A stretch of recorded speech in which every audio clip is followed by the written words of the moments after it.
नमस्कार मित्रांनो, आज मन क्रोधित आहे. कारण देशात ज्या प्रकारच्या आज घटना घडत आहे त्यामुळे नक्कीच तुम्हीसुद्धा क्रोधित असेल. पण या घटनेंवर उपाय काय आहे, म्हणून आज आपल्या या अनस्क्रिप्टेड एन्काउंटरच्या एपिसोडमध्ये ज्या गेस्ट आलेल्या आहेत त्यांचं नाव आहे मीराजी कडबे. ज्या घटना या देशामध्ये घडतात आहे त्या घटनेवरती उत्तर मी स्वतः काय करायला हवं, मी काय करू शकतो, समाज म्हणून काय परिवर्तन करायला हवे, या सगळ्यांवरती आम्ही बोलणार आहे. मीराताई मागच्या 25 वर्षापासून महिला सुरक्षा या विषयावरती काम करत आहे. काही वर्ष त्यांनी अमरावती पोलिसांसोबत सुद्धा काम केलेलं आहे. त्यांची स्वतःची ओलावा महिला संस्था ज्याच्या त्या अध्यक्ष आहे. सोबतच नागपूरमध्ये तरुण भारत या नरकेसरी प्रकाशन इथे संचालक म्हणून सुद्धा काम करतात. मित्रांनो, नक्कीच हा आजचा एपिसोड आपल्याला आवडेल सुद्धा आणि यातून आपल्याला खूपशी अशी माहिती मिळेल जेणेकरून आज आपण आपल्या आईला, बहिणीला आपण सुरक्षित ठेवू शकतो आणि ते कशा प्रकारे ठेवू शकतो ताई आज आपल्याला नक्कीच मार्गदर्शन करणार आहेत. हा व्हिडिओ शेवटपर्यंत बघा. आवडल्यास लाईक, सबस्क्राईब आणि शेअर सुद्धा करा. नमस्कार मीराताई. नमस्कार. डिसेंबर 2012 दिल्लीमध्ये घटना आपल्या सर्वांना माहीत आहे की ज्यावेळेस फिजिओथेरपिस्ट एक स्टुडंट, महिला स्टुडंट घरी यायला निघते बसनी रात्रीच्या वेळी. तिच्यासोबत काही मुलांकडून गँगरेप होतो आणि तिला रॉडनी वगैरे मारून तिची हत्या केली जाते. त्याच्यानंतर काही 12 वर्षानंतर तो माहोल संपलेला नसताना पुन्हा 12 वर्षानंतर कोलकातामध्ये एका ट्रेनी डॉक्टरची पुन्हा रेप होऊन हत्या केली जाते. सध्या हा जो माहोल आहे की तो त्यामुळे या समाजामध्ये महिलांमध्ये खूप भीतीचं वातावरण निर्माण झालेलं आहे या सगळ्या गोष्टींमध्ये. तर तुम्ही एक महिला म्हणून तुम्हाला तुमच्या मनात काय प्रतिक्रिया निर्माण होता या गोष्टीबद्दल? आपण म्हटलं तसं दिल्लीच्या निर्भया घटनेनंतर मनातली ती वेदना पुसत नव्हतीच, म्हणजे पुसल्या गेली नव्हतीच. आणि दुर्दैवाने कलकत्त्याच्या RJ कॉलेजमधली घटना ज्यावेळेला सगळ्यांसमोर आली त्यावेळेला मन सुन्न झालं की अशा पद्धतीने पुन्हा कोणीतरी अशी हिंमत करतं आणि एखाद्या तरुण डॉक्टरला जिचं संपूर्ण पुढचं आयुष्य आहे तीच नाही कोणाही बरोबर अशा पद्धतीचं घृणित कृत्य केलेल्या घटना ज्या कानावर येते आणि आपण डोळ्यांनी त्या बातम्या बघतो तेव्हा मन अत्यंत व्यथित होतं. आणि स्वातंत्र्याला 78 वर्ष पूर्ण झाल्यानंतर सुद्धा समाजामध्ये स्त्रीकडे बघण्याचा दृष्टिकोन, स्त्रीबरोबरची केलेली अवहेलना बघितल्यानंतर मन सुन्न होतं. या घृणास्पद कृत्याचा मी स्वतः आणि संपूर्ण समाज ज्या वेदनेने भारावून गेला आहे त्या पूर्ण कृत्याचा मी निषेध करते आणि पुन्हा एकदा अंतर्मुख होऊन समाजाने विचार करावा की स्त्रीच्या सुरक्षेकरता आपल्याला काय पाऊल उचलता येईल की जे कठोर असेल, स्त्रीला सुरक्षा देणार असेल. या ज्या घटना घडतात असं नाही की 12 वर्षा आधी घडली आणि आता 12 वर्षानंतर परत घडली. रोज घटना घडत असतात. आपण स्टॅटिस्टिक बघितलं तर महाराष्ट्र, मध्य प्रदेश, राजस्थान हे राज्य सगळ्यात आघाडीवरती आहेत. रोजचे 25, 30, 25 असे गुन्हे, अशी हत्याकांड रोजचे घडत असतात. त्याचं मूळ कारण काय आहे, का बरं असं होतं?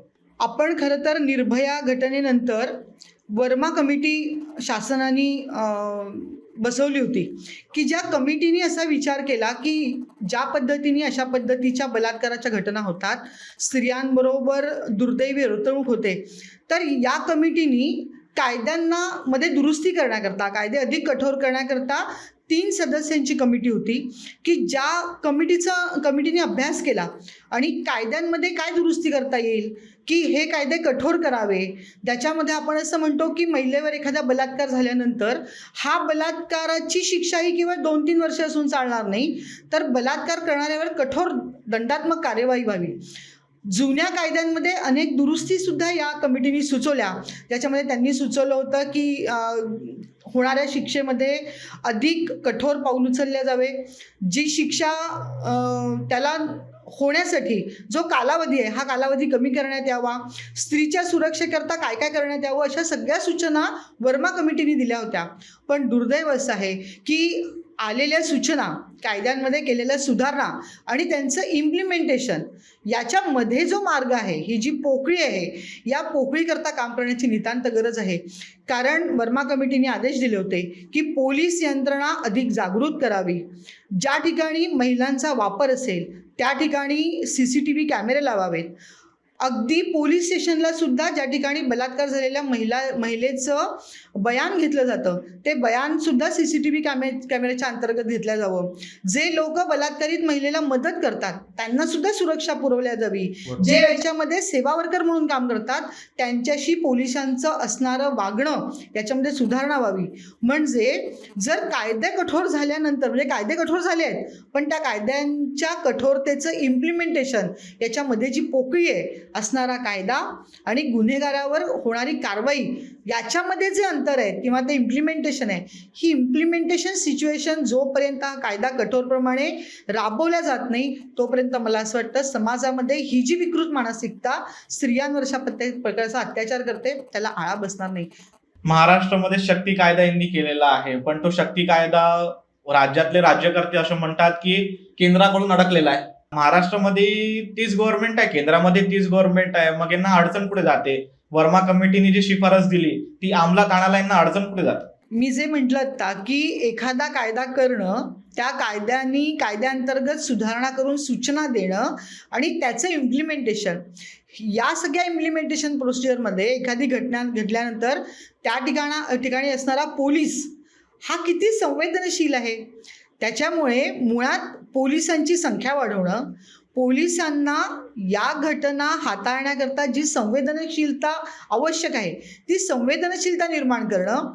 माझ्याकडे जर एखादी महिला आणि एखादा परिवार आला असेल तर तिला समजून घेऊन ताबडतोब गुन्हा दाखल करणं हा जो या ज्या प्रक्रियेमध्ये वेळ लागतोय म्हणजे आपण आत्ता बघितलं असेल की कलकत्त्याच्या केसमध्ये सुद्धा आईवडिलांना मिळालेली माहिती म्हणजे ज्यांची मुलगी आहे जिचा बळी गेला आहे त्यांना मिळालेली माहिती पोलीस स्टेशनला गेल्यानंतर ते FIR दाखल करण्याकरता पोलिसांनी केलेली दिरंगाई हा जो वेळ आहे हा वेळ या विकृत मानसिकतेला जे भय वाटायला पाहिजे कायद्याचं भय कायदा आपल्यावर कठोर कारवाई करेल याचं असणारं मनामधलं दडपण हे जोपर्यंत नीट होत नाही तोपर्यंत कायदा कितीही आपण नीट केला कायद्याची अंमलबजावणी करणं हे मला असं वाटतं मोठं आहे. राज्य सरकारमध्ये असणारं शासन आणि केंद्रात असणारं जरी शासन एक असलं एका विचारांचं असलं तरी मुळात प्रशासकीय यंत्रणेमध्ये जी यंत्रणा आहे तिला सेन्सिटाईज करणं महिलांप्रती असणाऱ्या संवेदना नीट करणं. कधी कधी असं होतं की पोलीस यंत्रणेमध्ये तितकी क्षमतापूर्ण अधिकारी उपलब्ध नसतात तर या घटना हाताळण्याकरता स्वतंत्र अधिकाऱ्यांची नेमणूक करणं. कारण आपण बघतो आहे निर्भया झाल्यानंतर परवाची निर्भया 2 जी झाली याच्या कालावधीमध्ये वर्मा कमिटीचे जे काही सूचना आल्या किंवा कायद्यामध्ये जी कठोरता आणण्याचा प्रयत्न केला फास्ट ट्रॅक कोर्ट आणला पण याच्यामध्ये भय संपलं नाही ना. बरोबर. मुळात कृत्य करणारा आणि कायदा जे भय निर्माण करतो याच्यामध्ये जोपर्यंत संगती येत नाही तोपर्यंत कितीही तुम्ही कायदे कठोर करा इम्प्लिमेंटेशन जोपर्यंत प्रभावी होत नाही तोपर्यंत समाजातली विकृत मानसिकता ही अशाच पद्धतीने स्त्रियांचा अत्याचार करेल स्त्रियांचं शोषण करेल. हे थांबवायचं असेल तर केंद्रात आणि राज्यात कुठलं सरकार आहे ह्याला नाही तर जी यंत्रणा हे राबवते त्या यंत्रणेला अधिक सेन्सिटाईज करणं हे अत्यंत महत्त्वाचे. पण असंही लक्षात येतं की जसं आता कोलकातामध्ये झालं आणि महाराष्ट्रात झालं महाराष्ट्रातही त्या 2 मुलींबद्दल झालं तर पोलिसांनी कुठेतरी वेळ लावला त्या गोष्टीला FIR दर्ज करायला आणि कोलकातामध्ये तर पोलिसांचा आणि पोलीस एकतर गव्हर्नमेंटला विचारून या गोष्टी समोर करतात की स्वतःच्या मनाने या गोष्टी करत असेल की बा FIR लवकर दर्ज घ्यायची नाही आणि या गोष्टीला वेळ लावायचा जेणेकरून आणखी पब्लिक आक्रोशित होऊन जातं. मी तुम्हाला एक सांगू इच्छिते की स्त्रिया मुली या कुठल्या राज्यात राहतात हे महत्त्वाचं नाही आहे है ना त्यांचं वय हेही महत्त्वाचं नाही आहे. तर बदलापूरला झालेली घटना ज्यावेळेला उजेडात आली आणि आईवडिलांना ज्यावेळेला हा विषय कळला आईवडिलांनी मुलीला डॉक्टरांकडे नेलं डॉक्टरसुद्धा वैद्यकीय तपासणी करण्याकरता विलंब लावत होते कारण त्यांच्या दृष्टीने ही घटना याच्यावर पोलीस कारवाई होणं महत्त्वाचं होतं. त्याच्यामुळे या सगळ्या घटनांकरता जसं राज्य महत्त्वाचं नाही मुलगी श्रीमंत की गरीब हे महत्त्वाचं नाही शहरातली की ग्रामीण हे महत्त्वाचं नाही कुठल्या आईवडिलांची मुलगी हे महत्त्वाचं नाही, तसंच कुठल्या राजकीय पक्षाशी संबंधित हेही महत्त्वाचं नाही. म्हणजे स्त्रियांवर होणारा अत्याचार याला राजकीय पक्षांचा हस्तक्षेप ही दुर्दैवी बाब आहे. हा जर होत असेल तर आज आपण संपूर्ण समाजाने याचा निषेध केला पाहिजे की अशा घटनांना राजकीय वर्चस्व किंवा राजकीय दबाव कुठल्याही अपराधाला पाठीशी घालत असेल तर ते अत्यंत दुर्दैवी आणि शर्मनाक असं आहे. त्याच्यामुळे मी आपल्या याच्यावरती सांगू इच्छिते की अशा पद्धतीच्या हस्तक्षेपामुळे जर गुन्हेगार पाठीआड केला जात असेल तर ते अत्यंत चुकीचं आहे. आणि म्हणून या केसेस हाताळताना कुठेही राजकीय पार्श्वभूमीचा विचार केला जाऊ नये. अशा केसेसमध्ये म्हणजे जसं राजकीय पक्ष अशा प्रकारचे कामं करतात किंवा पोलीस यंत्रणा करते त्यांच्या मागे राहून, पण मग त्या मुलीवर या गोष्टी घडतात किंवा फॅमिलीवर या गोष्टी घडतात. या सगळं झालं या सगळ्या गोष्टींमधून त्या त्या मुलीने कसं बाहेर निघावं. म्हणजे समोर सगळं झालं, मुलाला अटक झाली आहे, सगळ्या गोष्टी झाल्या, पण समाजाने त्या परिवाराला त्या मुलीला कशा प्रकारे बघावं आणि तिने समोर कसं यायला पाहिजे. अशा प्रकारच्या घटना त्या मुलीला तर अन्यायकारक असतात, पण परिवारावर पण अन्यायकारक असतात. कारण परिवार कधीही माझ्या मुलीच्या आयुष्यात असा प्रसंग येईल याचं कुठेही त्यांच्या मनामध्ये विषय नसतो. त्याच्यामुळे अशी घटना घडल्यानंतर जो काळ लागतो, एकतर या घटना घडू नये, या घटना घडल्यानंतर वयानुरूप सुद्धा आपण त्याच्या परिस्थितीमध्ये परिवर्तन करण्याचा प्रयत्न करू. जसं 4 वर्षाच्या मुलींवर बदलापूरला जे दुर्दैवी घटना घडली, तर या मुलीला काय असतं हेच माहिती नाही. म्हणजे मुलगी म्हणून काय, मुलगा म्हणून काय, झालेली घटना 4 दिवसानंतर ती घरी सांगते जेव्हा तिला त्याचा त्रास होतो. त्याच्यामुळे ती लहान वयात अशा मुलीवर अत्याचार झाला तर हा समाजाकरता अत्यंत शरमेचा विषय आहे. त्याच्यामुळे त्या मुलीला बाहेर काढताना तिला नासमज आहे. तिला बाहेर काढत असताना तिच्या औषधोपचार असेल, तिच्याशी संवाद असेल, तिला विश्वास असेल तर ती मुलगी बाहेर पडण्यासाठी जो काळ आहे हा काळ त्याचं उत्तर आहे. जशी ती मोठी होते याच्यामध्ये घरच्या आईवडिलांनी मुलीच्या पाठीशी उभं राहणं, जे घडलंय तो आपल्या आयुष्यातला एक अपघात समजणं. कारण शारीरिक अपघात झाला तर औषधोपचारांनी त्याच्यामधनं मार्ग लवकर निघू शकतो, पण हा जो अपघात आहे, या ज्या घटना आहेत या त्याच मुलींच्या सबकॉन्शियस माइंडवर आतमध्ये त्याचे व्रण उमटतात. त्याच्यामुळे पालक कुठल्या पद्धतीने या घटनेकडे बघतात, समाज कुठल्या पद्धतीने बघतो, याचाच लहान मुलींना मोठं होत असताना हळूहळू त्या पुसटशा कल्पना होतात. शरीर स्वास्थ्य नीट झालं, मानसिक पाठिंबा मिळाला तर मुली त्याच्यातनं बाहेर पडतात. समाजाने साथ देणं, समुपदेशन करणं हे महत्त्वाचं आहे. पण ज्या वेळेला कलकत्त्याची मुलगी जिचं आयुष्य संपलं, त्या आईवडिलांनी एक स्वप्न घेऊन या मुलीला मोठं केलं होतं. घरची परिस्थिती चांगली नव्हती, पण माझी मुलगी हुशार आहे, तिला डॉक्टर व्हायचं आहे, तिला वैद्यकीय क्षेत्रामध्ये उत्तम काम करायचं आहे, अशा ज्या आईचे आणि मुलीचे स्वप्न होते त्यांच्याकरता त्या मुलीचा मृत्यू हे आयुष्यभराची पीडा आहे. आणि म्हणून आपण निर्भया पहिल्या केसमध्ये बघितलं की ती आई प्रत्येक ठिकाणी जाऊन समजू शकत होती अशा घटना घडल्यानंतर. त्याच्यामुळे आईवडिलांना याच्यातनं बाहेर काढण्याकरता समाजाचं, जवळच्या नातेवाईकांचं आणि या सगळ्यांचं कर्तव्य आहे की अशा आईवडिलांच्या पाठीशी उभं राहणं. कारण त्यांच्या आयुष्यातनं त्यांच्या पोटचा गोळा या बलात्काराचा बळी ठरतो. म्हणजे समाज व्यवस्थेच्या विकृत मानसिकतेला जी मुलगी बळी पडली आहे, आईवडिलांना जन्मभराचं दुःख आहे, त्या आईवडिलांच्या पाठीशी समाजाने उभं राहिलं पाहिजे आणि आईवडिलांना जे आवश्यक आहे ते दिलं पाहिजे. झालेलं व्रण, मुलीचा मृत्यू आईवडील कधीही विसरू शकत नाही. नक्कीच, कारण आपण जेव्हा अशी घटना घडते तर समाज खूप समोर येतं आणि खूप आंदोलन करतात, जस्टिस फॉर. पण मग समाजाने त्या परिवाराला तसं समोर घेऊन चालायलाही पाहिजे. नाहीतर मग फक्त आपण आंदोलन आणि मोर्चे काढणे आणि मेणबत्ती घेऊन जाळणे यापुरतं फक्त समाजाने राहावं नाही असं मलाही वाटतं. अशा काही संस्था असतात किंवा तिच्याबरोबरचे कलिग असतात, मेडिकल क्षेत्रात असेल तर त्यांची संस्था असते, तर ती लॉंग टर्म अशा मुलींच्या परिवाराला मदत करतात. कारण मुलगी ज्या वेळेला शैक्षणिक प्रवास करते त्यावेळेला तिची मैत्री हा विषय असतो आणि तिचे मित्रमंडळ असतात किंवा तिच्याप्रती अधिक संवेदनशील जे लोक असतात. माझ्या माहितीप्रमाणे असे परिवारांकरता शासनही मदत करतं. अर्थात शासनाची मदत आईवडिलांना फार नको असते, कारण मुलीचा मृत्यू देऊन तुम्ही लाखोंनी जर पैसे दिले नुकसान भरपाई तर ती नुकसान भरपाई कधी होत नाही. त्याच्यामुळे समाज, परिवार आणि मित्रमंडळ या सगळ्याच्यामध्ये परिवाराबरोबर राहतो आणि ते त्यांना मदत करतात. एक समाज म्हणून जेव्हा आपण असा विचार करतो किंवा अशा घटना घडतात जेव्हा बघतो तेव्हा अंगावरती शहारे येतात, मन सुन्न होऊन जातं, डोकं आपला विचार करणं बंद करून देतं, शांत राहावं असं वाटतं आणि सतत सतत त्या बातम्या बघाव्याशा नाही वाटत. पण मला असा प्रश्न पडतो की जी विकृत मानसिकता लोकांमध्ये रुजलेली आहे, ती दडपावी कशी, तिला थांबवायचं कसं आणि समाज म्हणून त्याच्यावरून बदल कसा घडवता येईल? हा एक मोठा प्रवास आहे. कारण की कोण विकृत असेल हे शोधणं अत्यंत कठीण आहे. आणि म्हणून आपण ज्या वेळेला आत्ताच्या 21व्या शतकामध्ये स्त्री पुरुष समानता, लिंगपद समभाव, जेंडर सेन्सिटायझेशन या शब्दाचा जसा आपण उपयोग करतो, तर हे काम मुळात लहानपणापासून मुलांच्या विकसित वयामध्ये हे करण्याची गरज आहे. म्हणजे आज असणारी विकृतता थांबवायची असेल तर आजचा बालक उद्या ज्या वेळेला समाजाचा नागरिक होईल त्यावेळेला त्याच्या ब्रॉटअपमध्ये हा विषय परिवारातनं जे निर्माण झाला, तर मुलगा आणि मुलगी हे समान आहेत, समान शिक्षणाचा अधिकार आहे.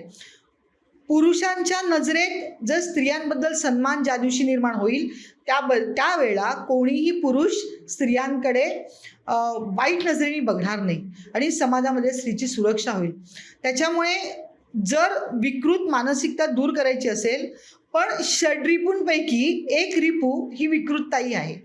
त्याच्यामुळे ही विकृतता संपणार नाही, पण असणाऱ्या विकृततेला कमी करणं आणि ज्या विद्यार्थिनी समाजामध्ये सर्व क्षेत्रामध्ये अग्रेसर होतात त्या मुलींना आणि समाजाला आपण काय केलं पाहिजे, काय बंधनं पाळली पाहिजे, कायद्याची कठोरता कशी केली पाहिजे हे महत्त्वाचं आहे. परवा मी टी व्हीवर चालणाऱ्या एका शोमध्ये बघितलं की त्या शोमध्ये तरुण विद्यार्थिनी होत्या की ज्या RJ कॉलेजमध्ये, मेडिकल कॉलेजमध्ये कलकत्त्यामध्ये प्रवेश घ्यायला आल्या आहेत. काही तिथल्या फर्स्ट इयरच्या विद्यार्थिनी होत्या, काहींनी नीटची परीक्षा दिली आणि त्यांच्या आईवडिलांचं काउन्सिलिंग सुरू होतं. त्या मुली अत्यंत व्यथित मनाने सांगत होत्या की या महाविद्यालयात प्रवेश घेण्यासाठी मी माझ्या जीवाचं रान केलं, मी कठोर मेहनत घेतली आणि मला इथे प्रवेश मिळतो आहे, माझ्या आईवडिलांचं समुपदेशन सुरू आहे. पण जर आज या घटनेनंतर मनामध्ये आणि पालकांच्या मनामध्ये प्रश्नचिन्ह निर्माण झालं की उद्या या जर महाविद्यालयात तू शिकायला गेलीस तर तुझा आयुष्य सुरक्षित आहे का? कारण तू लोकांची सेवा करण्याकरता या महाविद्यालयामध्ये प्रवेश घेते, तू जो व्यवसाय निवडलाय वैद्यकीय क्षेत्राचा, तर तू लोकांची सेवा करते. इथे तू लोकांची सेवा करण्याकरते, पण इथे तुझं रक्षण होईल का? कारण हे प्रश्न आज वैद्यकीय महाविद्यालयातल्या विद्यार्थिनींसमोर आहेत. काही विद्यार्थिनी म्हणाल्या की इतके दिवस मी रात्रपाळी करता येत असताना माझ्या आईवडिलांना मी हॉस्पिटलला पोचली, वॉर्डमध्ये गेली की फोन करून सांगत होते की मी पोचली. माझे आईवडील रात्रभर निश्चिंत राहत होते. आजच्या या घटनेनंतर आईवडिलांच्या मनात प्रश्न निर्माण झाला की हॉस्पिटलला मुलगी नीट पोचली, पण जिथे ती रात्रपाळीचं काम करते तिथे तिच्याबरोबर काही तर होणार नाही. ही घटना केवळ तेवढ्यापुरती मर्यादित नाही आहे, तर ज्या विद्यार्थिनी, ज्या मुली आपल्या पुढच्या भावी आयुष्यामध्ये या क्षेत्रात जाण्याचा प्रयत्न करतात आहे, या क्षेत्रात गेल्या आहेत, त्यांच्याही मनासमोर एक अंधकारमय वातावरण, एक अंधकार निर्माण झाला आहे की मी लोकांच्या सेवेकरता काम करते पण माझं रक्षण झालं पाहिजे. त्याच्यामुळे ही घटना सगळ्यांना अंतर्मुख विचार करण्यासारखी आहे. कायदा जोपर्यंत नीट होत नाही, परिवार जोपर्यंत नीट होत नाही, कारण समाज कोणाचा असतो, परिवारातनं समाज घडतो, तर परिवारच या सगळ्या गोष्टींची उत्तरं परिवारात आहे. आपल्या घरातली मुलं जर मानसिकदृष्ट्या स्वस्थ असतील तर उद्या येणारा समाज स्वस्थ होईल. म्हणून आमच्या सगळ्यांचं कर्तव्य आहे की आम्ही समाज स्वस्थ करण्याकरता माझ्या परिवारातनं या प्रक्रियेला सुरुवात केली पाहिजे. माझ्या घरातला मुलगा, माझ्या घरातलं मुलगी ज्यावेळेला समाजात जाईल तेव्हा तिचं मानसिक स्वास्थ्य हे उत्तम असेल तर समाजातल्या विकृततेला दडपण्यासाठी हे सुद्धा स्वबळावर काम करू शकतं. मला असं वाटतं की जे आजूबाजूला मुलं असतात आणि मुलांनी अशी जबाबदारी घेतली पाहिजे की माझ्या अवतीभोवती, माझ्या परिवारामध्ये असलेल्या महिला, माझी बहीण, माझी मैत्रीण किंवा मी जिथे प्रवास करतो आहे, तिथे जातो आहे, ज्या कॉलेजला आहे, ज्या कामावरती जातो आहे, तिथे असणाऱ्या महिला यांची सुरक्षेकडे लक्ष देईल. म्हणजे विचारपूस करत राहील, बघत राहील आजूबाजूला काय घडतं आहे. हे जरी प्रत्येकाने करायला सुरुवात केली तर महिलांना सुरक्षित वाटेल. जसं विद्यापीठांनी आपल्या कॉलेजमध्ये असणाऱ्या, म्हणजे महाविद्यालयात असणाऱ्या विद्यार्थिनींकरता स्पेशल सेल सुरू केले आहेत ज्याच्यामध्ये महिलांची सुरक्षा असा विषय केला जातो. ज्यावेळेला राजस्थानमध्ये काम करण्याकरता गेलेल्या भौरी देवी नावाच्या महिलेवर, कारण तिने 18 वर्षाखालील एका परिवारामध्ये विवाह चालला होता त्याला विरोध केला आणि तो विवाह मोडून काढला. त्या सावकारांनी भैरवीदेवीला तू आमच्या परिवारातला विवाह मोडून काढला म्हणून तिच्यावर बलात्कार केला. त्यावेळेला कामाच्या ठिकाणी महिलांची सुरक्षा व्हावी, त्यांचं लैंगिक शोषण होऊ नये म्हणून विशाखा गाईडलाईन निर्माण केली. तर या विशाखा गाईडलाईनमध्ये असं म्हटलं गेलं आहे की वर्किंग प्लेसवर म्हणजे कामाच्या ठिकाणी सुद्धा महिलांना सुरक्षितता मिळावी म्हणून वर्किंग प्लेसवर सुरक्षा अशा विषयावर सुद्धा एक कमिटी निर्माण केली गेली. आणि आज आपण बघतो सगळ्या महाविद्यालयांना मॅन्डेटरी केलं आहे की महाविद्यालयांमध्ये सुद्धा वुमन सेलच्या अंतर्गत अशी एक कमिटी असली पाहिजे. ज्या ठिकाणी 10 पेक्षा अधिक महिला काम करतात अशा ठिकाणी कामाच्या ठिकाणी सुद्धा कार्यालयांमध्ये अशा पद्धतीची कमिटी आहे. तर या कमिटींच्या अंतर्गतमध्ये सुद्धा सेन्सिटायझेशन करणं गरजेचं आहे. ही जी कमिटी आहे ही जितक्या जोरकसपणे काम करेल. नंबर 2, महाविद्यालयात केवळ महाविद्यालयीन शिक्षण देऊन चालणार नाही, तर हे मॉरल एज्युकेशन जे आहे की माझ्या महाविद्यालयात येणाऱ्या विद्यार्थिनींकडे बघण्याचा माझा दृष्टिकोन काय. आणि म्हणून दोघांनाही एकत्रित आपण जसं बघतो आता इंजिनिअरिंग कॉलेजला महाविद्यालयात प्रवेश झाल्यानंतर पहिले 7 दिवस विविध विषयांवर त्यांना मार्गदर्शन केलं जातं की ज्याच्यामध्ये त्यांचा व्यावसायिक दृष्टिकोन असतो, व्यक्तिमत्वाचा असतो, त्याचबरोबर कॅरेक्टर या विषयावर सुद्धा त्यांना दृष्टिकोन असतो.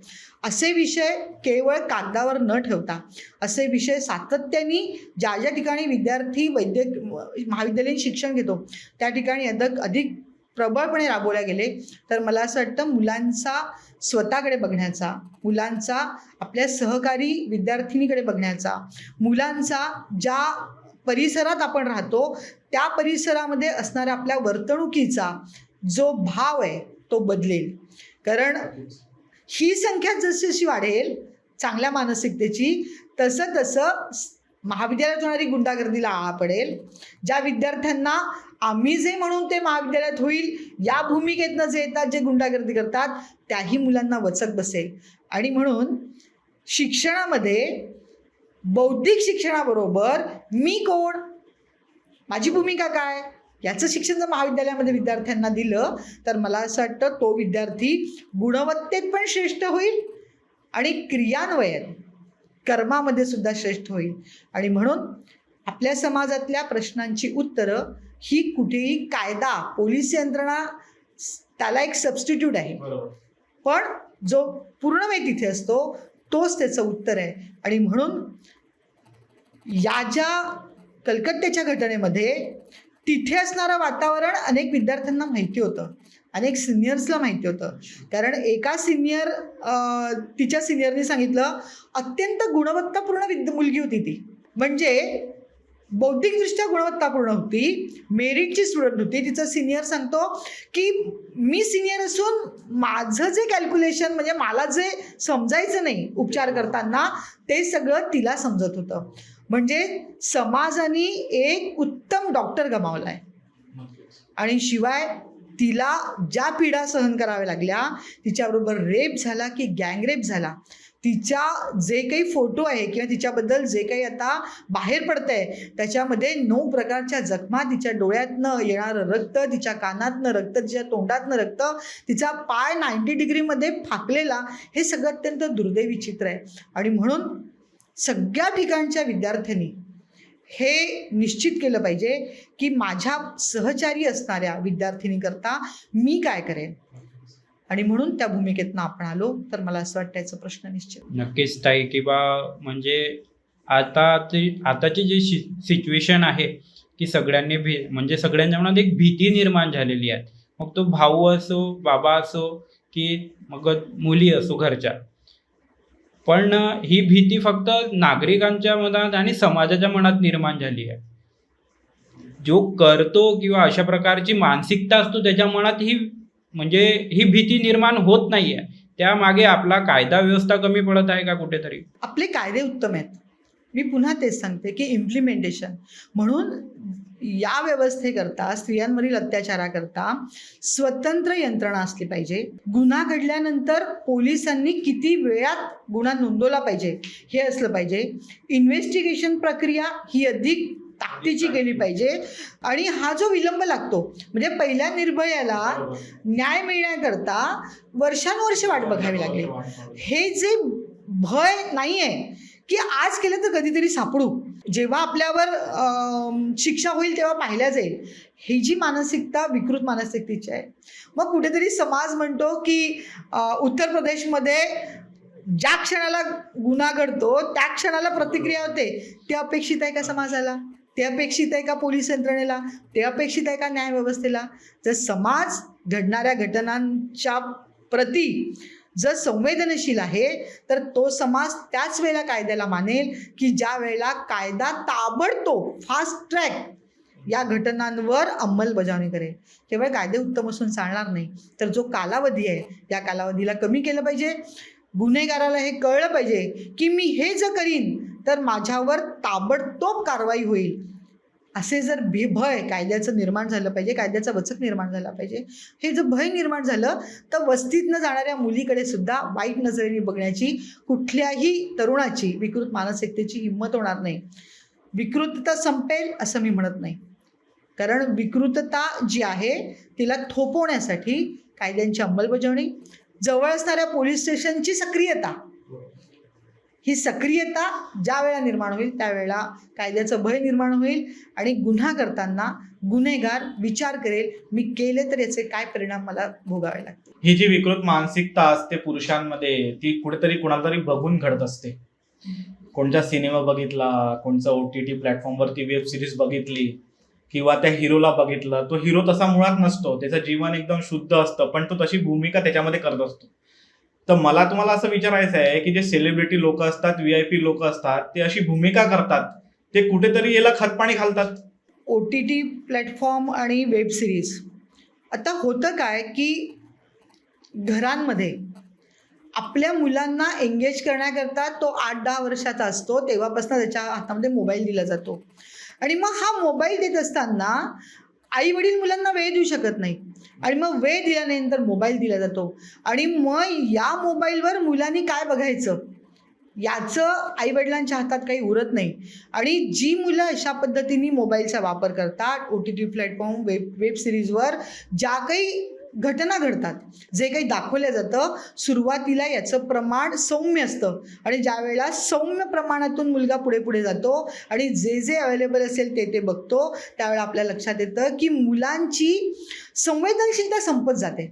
म्हणजे माझा मुलगा एका महाविद्यालयात शिकतोय, तो म्हणाला की OTT प्लॅटफॉर्मवर काही वेब सिरीज चांगल्या दाखवतात, पण जे विकृत दाखवतात ते आपण चांगल्याकडनं विकृततेकडे असणारा प्रवासची मधली लाईन इतकी पुसट असते की हे बघतो आणि तेही बघायला लागतो आणि ते बघत असताना मग माणूस त्याच्या आहारी जातो.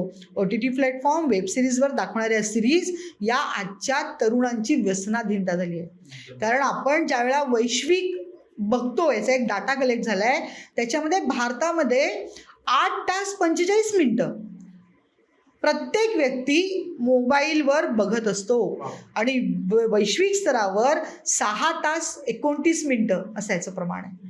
त्याच्यामुळे भारताकरता हा एक प्रश्नचिन्ह आहे. आणि मग अशा मुलांचं काय होतं, आज आपण मुलं चिंतित होतात, म्हणजे कमी वयाची मुलं 15 वर्षाच्या मुलांना सुद्धा चिंता दोष लागतो, निद्रानाश लागते. तर ज्या वेळेला मुलं या मोबाईलच्या माध्यमातून त्याच्या आहारी जातात त्यावेळेला मुलांचं खेळकूद बंद होतं, मुलं चिंतित होतात, मुलांचा इतर लोकांशी असणारा संवाद संपतो, मुलांना निद्रानाश येतो, खेळ बंद असल्यामुळे शरीरही हालचाली कमी होतात. त्याच्यामुळे हा तर प्रश्न जो आहे हा घरातल्या पालकांचा प्रश्न आहे की माझं मूल ज्या वेळेला मोबाईल हातामध्ये घेतो त्यावेळेला त्याच्या मर्यादा आहेत का, त्या मर्यादेच्या आतमध्ये ते बघतं का. आणि मग जे मुलं वयाच्या 14-15व्या वर्षापासून याच्या आहारी जातात ते मुलं ज्या वेळेला शैक्षणिक घेण्याकरता घराबाहेर पडतात त्यावेळेला त्यांचं नियंत्रण बंद होतं, घरापासून दूर होतात आणि याच्या आहारी जातात. कारण OTT प्लॅटफॉर्मवर आता असे विषय हाताळले जातात की जे विषय समाजाच्या समस्या आहेत, म्हणजे जे प्रत्यक्षातच नाहीत असे विषय हाताळले जातात. म्हणजे समाजातल्या गे रिलेशनशिप, लेस्बियन याच्यावर ज्या सिरीज बनवतात त्या सिरीजनी त्या मुलाच्या मनातली असणारी संवेदनशीलता संपून जाते. किंवा गुन्हे घडताना किंवा मारहाण करताना एकमेकांना मारताना इतकी क्रूरता दाखवली जाते की जी पडद्यावर दाखवता येत नाही. मग अवास्तव ज्या वेळेला मुलगा बघतो त्यावेळेला त्याच्या मनाची असणारी संवेदनशीलता संपते आणि तो त्याला युज टू होतो.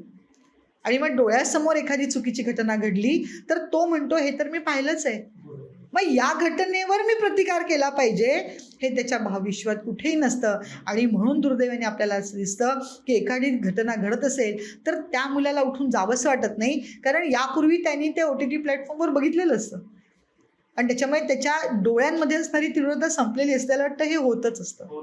म्हणून ही एक सांस्कृतिक आक्रमण ज्याला म्हणतो, वैचारिक आक्रमण, तर हे OTT प्लॅटफॉर्म आणि वेब सिरीज हे भारतातल्या तरुणाईवर असणारं वैचारिक, बौद्धिक, सांस्कृतिक आक्रमण आहे. त्याच्यामुळे ह्याच्याकरता अवेअरनेस करणं हे नितांत गरजेचं आहे की मी कोण, मी काय बघितलं पाहिजे, माझ्या मर्यादा काय असल्या पाहिजे. त्याच्यामुळे ह्याच्यावर सरकारच्या माध्यमातून जर बंदी आली किंवा कोणी काय बघावं, त्याची वयोमर्यादा असेल, हे सगळं काही याची नियमावली निश्चित करावी लागेल, तरच हे सगळं बघणं बंद होईल. आणि माणसाचं मन, संवेदना ज्या धूसर झाल्या आहेत त्या धूसर होणार नाही.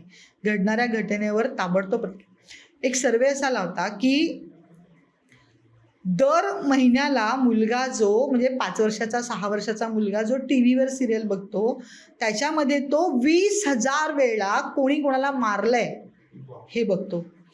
तो इतक्या वेळा तिथे मारहाणीनंतर झालेलं रक्तक्षय झालेला बघतो की ही मारहाण, हे रक्त वाहणं त्याच्याकरता सामान्य होतं. याच्यावर विचार करण्याची गरज आहे आणि याच्याकरता काम करण्याची पण परिवारांनी गरज आहे आणि समाजाने गरज आहे. पण हे जे तुम्ही म्हटलं की जे माझा प्रश्न होता की जे करतात, जे ऍक्टर ऍक्ट्रेस ही भूमिका त्या सिरियलमध्ये करतात किंवा चित्रपटांमध्ये करतात, तेच ऍक्टर ऍक्ट्रेस लोक इंस्टाग्राम स्टोरीज वरती आणि फेसबुकवरती किंवा ट्विटरवरती टाकतात की दुःख झालं, असं झालं, असं नको व्हायला पाहिजे, असं नाही व्हायला पाहिजे. पण तीच भूमिका, तसेच दृश्य, तसंच घडामोडी ते चित्रपटामध्ये दाखवतात. पण एक असंही आहे की जसं आता मंदारांनी सांगितलं, पण हे जे सेलिब्रिटी आहे हे कुठेतरी वाटल्या जातात. म्हणजे कुठल्या काही घटनांवरच हे लोक एकतर एक्सवर ट्विट करतात किंवा कशा माध्यमातून, आणि काही गोष्टींवर करत नाही. जसं कोलकाताच्या रेपमध्ये म्हणजे या केसमध्ये खूप कमी पाहायला भेटलं. आणि जे मंदार बोलला ते अगदीच बरोबर आहे की बा तुम्ही हे कृत्य करता आणि त्याच्यानंतर अशा घटना घडतात तर तुम्हीच लोक हे करतात. हे आपल्या समाजमनाचं दुर्दैव आहे. आता आपण कलाकारांना म्हटलं तर ते तिथे रोल प्ले करतात. त्याच्यामुळे रोल प्ले करत असताना काय दाखवायचं हे त्यांच्या हातात नसतं, मग तो त्यांचा व्यवसाय म्हणून ते करतात. आपण अनेक सिरियल बघतो TV वरच्या, घरामध्ये सगळा परिवार बसून बघत असतो, तर त्याच्यामध्ये नातेसंबंधाची विकृतता जी दाखवतात ती प्रत्यक्ष आयुष्यात नाही आहे, पण संपूर्ण परिवार ते बघतो, त्याचे खोलवर परिणाम होतात. तुम्ही उद्या एखाद्या कलाकाराला विचारा तू हे का करतो, तर तो म्हणेल हा माझा व्यवसाय आहे, मी ती कला सादर करतो. त्याच्यामुळे घरात संवाद असणं गरजेचं आहे की कलाकार जे सादर करतो ते लिहून दिलंय ते सादर करतो, ते सत्य नाही आहे, ती कला आहे, तो चित्रपट आहे. त्याच्यामुळे चित्रपटामध्ये जे घडतं ते वास्तवात नसतं, हे दिलं पाहिजे. दुसरं असं की दुर्दैव आहे की कलकत्त्याच्या घटनेमध्ये कलाकार मूक आहेत, अनेक राजकीय पुढाकारी मूक आहेत. ती का आहेत? कारण पुन्हा मी ते पहिल्यांदा जे म्हटलं की घडलेल्या घटनेकरता असणारी स्त्री आणि मुलगी ही कुठल्या राज्यात राहते हे महत्त्वाचं नाही आहे, तिथे कुठला राजकीय पक्ष आहे हे महत्त्वाचं नाही आहे. घडलेली घटना मग ती महाराष्ट्रात असो, पश्चिम बंगालमध्ये असो, केरळ की कर्नाटक की हैदराबाद, कुठेही का असे ना, त्या घटनेप्रती असणाऱ्या सगळ्यांच्या प्रतिक्रिया समान असल्या पाहिजे. मग हे जे वाटल्या गेले आहेत हे का वाटले गेले आहेत याचा आम्ही विचार केला पाहिजे आणि याचा निषेध केला पाहिजे. याच्यावर सगळ्या ज्या चर्चा होतात TV च्या माध्यमातून त्याच्यावर लोक प्रश्न विचारतात आहे की अमुक ठिकाणी घडणाऱ्या घटनेचा एक राजकीय पुढारी प्रतिक्रिया देतो, मग त्याला कलकत्त्याच्या घटनेवर प्रतिक्रिया द्यावी वाटत नाही का? कारण कलकत्त्याच्या मुलीवर झालेला अतिप्रसंग, तिच्या आयुष्याची होणारी दुर्दशा, ही याला दुर्दशा वाटत नाही का, असे प्रश्न समाज विचारतोय. त्याच्यामुळे समाजाने हे लक्षात घेतलं पाहिजे की कोणाला या देशाचं नेतृत्व दिलं पाहिजे. म्हणजे हा प्रवास जो आहे याच्या घटनांना कमी करायचं असेल किंवा घटनांना बंद करायचं असेल तर हा अभ्याससुद्धा आजच्या परिवारांनी केला पाहिजे, पारिवारिक स्तरावर. म्हणजे तरुण तरुणींनी तर केलाच पाहिजे, पण परिवारांनी पण केला पाहिजे की हे थांबवण्याकरता कुठली विघातक शक्ती, कारण खूप विषय समोर येतात आहे कलकत्त्याच्या केसमध्ये, की ज्यांनी केलं त्यांनीच केलंय का, ज्यांनी केलं त्याच्याकडनं कोणी करवून घेतलंय का, ज्यांनी जो समोर दिसतोय तोच याच्यातला घटनाकार आहे का, याच्यामागे कोण कोण लपलंय, याला कोण लपवतंय, असे अनेक प्रश्न समाजाच्या मनात आहे. कालच्या डॉक्टर लोकांच्या चर्चेत हेही होतं की कलकत्त्याच्या घटनेकरता केवळ ही डॉक्टरांची समस्या नाही आहे, तर केवळ डॉक्टरांनीच याच्याकरता लढा दिला पाहिजे असं नाही, तर समाजातल्या सर्व स्तरातल्या लोकांनी रस्त्यावर उतरलं पाहिजे. इतकं प्रेशर आणलं पाहिजे की कलकत्त्यामध्ये असणाऱ्या सरकारला याच्यावर ताबडतोब काम करण्याची गरज वाटली पाहिजे. त्याच्यामुळे सगळ्या राज्यांमध्ये कलकत्त्याच्या घटनेचा निषेध तीव्र शब्दामध्ये व्हायला पाहिजे. म्हणजे आज 21 दिवस झाले कलकत्त्याच्या डॉक्टरला जाऊन, पण अजूनही हातामध्ये काहीही येत नाही आहे. आजही कोणावरही शिक्षा लादल्या गेली नाही, म्हणजे शिक्षा ठोस पावलं उचलल्या गेली नाही आहेत. फक्त तपास सुरू आहे. त्याच्यामुळे हे जर थांबवायचं असेल, आज कलकत्त्याला जो मूक मोर्चा आहे, जो निषेध आहे, कारण एक मेणबत्ती लावल्यानंतर मेणबत्ती विझते, जसं त्या मुलीचं आयुष्य विझलंय. त्याच्यामुळे अशा इतक्या मेणबत्त्या पहिल्या निर्भया हत्याकांडानंतर या निर्भयाच्या मध्ये कितीतरी शेकडोंनी घटना झाल्या आहेत. या घटना बंद झाल्या नाही. या घटना बंद करण्याकरता ताबडतोब कारवाई करण्याची गरज आहे. आणि मग त्याच्याकरता जे प्रेशर आणण्याची गरज आहे, ते राजकीय कार्यकर्ते असतील, तिथले पॉलिटिकल लीडर्स असतील, या सगळ्यांना आपण बाध्य केलं पाहिजे, समाजाने बाध्य केलं पाहिजे की हे का घडतं आणि याच्यामधल्या असणाऱ्या आरोपीला ताबडतोब शिक्षा दिली पाहिजे. अन्यथा आंदोलनं होतील आणि या आंदोलनांना हिंसक वळण लागेल. आंदोलनकर्ते वेगळेच राहतात आणि त्या आंदोलनाचा फायदा घेणारे दुसरेच असतात, है ना. म्हणजे आतला बदलापूरला जी घटना झाली त्या ठिकाणचा असा अनुभव आहे की म्हणजे सगळे लोक एकत्र जमले निषेध करण्याकरता, सगळ्यांनी न्याय मागण्यासाठी प्रयत्न केले आणि त्या ठिकाणी न्याय मागण्याकरता एकत्र झालेले आंदोलक आपापल्या घरी गेले आणि त्या जमावाला विकृत आंदोलनामध्ये परिवर्तित करण्याकरता, रेल्वे स्टेशनकडे नेण्याकरता दुसरेच लोक त्याच्यामध्ये आले, ज्यांच्या हातामध्ये बॅनर होते आणि ते बॅनर दुसऱ्याच विषयाचे होते. तर हे जे विकृत घटना करणारा, या घटनेला पोषक वातावरण देणारा विकृत समाज जो याला पाठीशी घालतो, हे कायम राहणार आहे. या परिस्थितीमध्ये कायदा प्रबळ करून उपाय होणार नाही. या परिस्थितीला काही काळ जाऊ द्यावं लागेल, कारण स्वातंत्र्यानंतर 78 वर्ष ज्या रचनेतनं या समाजातला माणूस गेला, आपण असं म्हणतो की जी शिक्षण प्रणाली या देशामध्ये आहे, ही शिक्षण प्रणाली मेकॅलो गेला, पण मेकॅलो जाताना म्हणाला की अशी शिक्षण प्रणाली या समाजामध्ये देऊन जातोय की जी शिक्षण प्रणाली काळे इंग्रज निर्माण करेल. आजचा शिक्षक आजच्या तरुणाला, आजच्या समाजाला जननी जन्मभूमी स्वर्ग से महान है, इसके वास्ते ये तन है मन है और प्राण है, इसके कण कण में लिखा रामकृष्ण आंबेडकर अब्दुल कलाम नाम है, स्वतंत्र है यह धरा स्वतंत्र आसमान है. हे आजचं शिक्षण आजच्या तरुणाला शिकवतच नाही. भारताचा गौरवशाली इतिहास ज्या मुलांच्या कानावरनं जातच नाही, अशी मुलं या शिक्षणातनं उत्तम नागरिक बनतील हे आम्हाला अपेक्षित नाही. हा प्रयत्न, हा प्रवास परिवारांना करण्याची गरज आहे आणि या परिवाराबरोबर समाजामध्ये काम करणाऱ्या ज्या अन्यान्य संघटना आहेत की ज्या राष्ट्रहिताचा विचार करतात, या सगळ्यांनी उतरून काम करण्याची गरज आहे. तर ही मानसिकता कशी दूर करता येईल? ही जी विकृत मानसिकता आहे ती कशी दूर करता येईल? विकृती कुठे निर्माण होते? आपण असं म्हणतो की उत्तम मुलगा कुठे तयार होतो? उत्तम नागरिक कुठे घडतो? उत्तम मुलगा, उत्तम नागरिक, उत्तम विद्यार्थी घडण्याकरता गरीब श्रीमंत, जातपात, शहर खेडं, है ना, श्रीमंत गरीब, शिक्षित आई वडील अपेक्षित नाही. कुठलंच लेबल त्याला लागू शकत नाही. उत्तम तरुण घडण्याकरता माझा अनुभव आहे, पांढरा बोडीसारख्या वस्तीमध्ये ज्यावेळेला मी विद्यार्थी दशेमध्ये होते त्यावेळेला आम्ही संस्कार वर्ग चालायचो. आपल्याला माहिती नागपूरची पांढरा बोडी वस्ती, आणि या वस्तीमध्ये ज्यावेळेला आम्ही सुरुवातीला रचनात्मक कामाच्या प्रकल्पातून गेलो त्यावेळेला संपूर्ण वस्तीमध्ये असणारी घरं आणि त्या घरामध्ये असणारी मुलं आम्ही संध्याकाळी 5 वाजता जाणार आणि मुलांना संस्कार वर्गामध्ये बोलवणार. सुरुवातीला काही मुलं येणार आणि काही मुलं लांबून हे आलेले आपल्याला काय सांगतात असा विषय घेऊन तिथे आमच्याकडे बघणार. पण जसजसा संस्कार वर्ग सुरू झाला, त्यातले खेळ सुरू झाले, त्यातले श्लोक सुरू झाले, त्यानंतर त्याच वस्तीतले अन्यान्य मुले सुद्धा गोळा झाले. 2 मुलांना घेऊन सुरू केलेला त्या वस्तीतला संस्कार वर्ग जेवढा 50-55 मुलांनी बहरला आणि त्या संस्कार वर्गातल्या येणारी मुलं ज्यावेळेला तिथे त्यांना जे आपण सांगतो, जे संस्कार देतो, त्या मुलांना सांगण्यात आलं घरी गेल्यानंतर हातपाय धुवायचे, देवाला नमस्कार करायचा, रात्री वडिलांना नमस्कार केल्याशिवाय झोपायचं नाही. जो मुलगा लहानपणापासून घरी आल्यानंतर वडील दारू पिऊन येतात, आल्यानंतर वाईट वर्तणूक करतात, आईला मारतात, त्याच्या सबकॉन्शियस माइंडमध्ये हेच म्हणजे आयुष्य आहे, तो मुलगा उद्या जाऊन विकृत झाला असता. पण जो संस्कार वर्गात आला, ज्याच्यापर्यंत आपण पोचलो आणि ज्याने हे ऐकलं की घरी गेल्यानंतर हातपाय धुवायचे, आईला नमस्कार करायचा, देवाला नमस्कार करायचा आणि वडिलांना नमस्कार केल्याशिवाय झोपायचं नाही.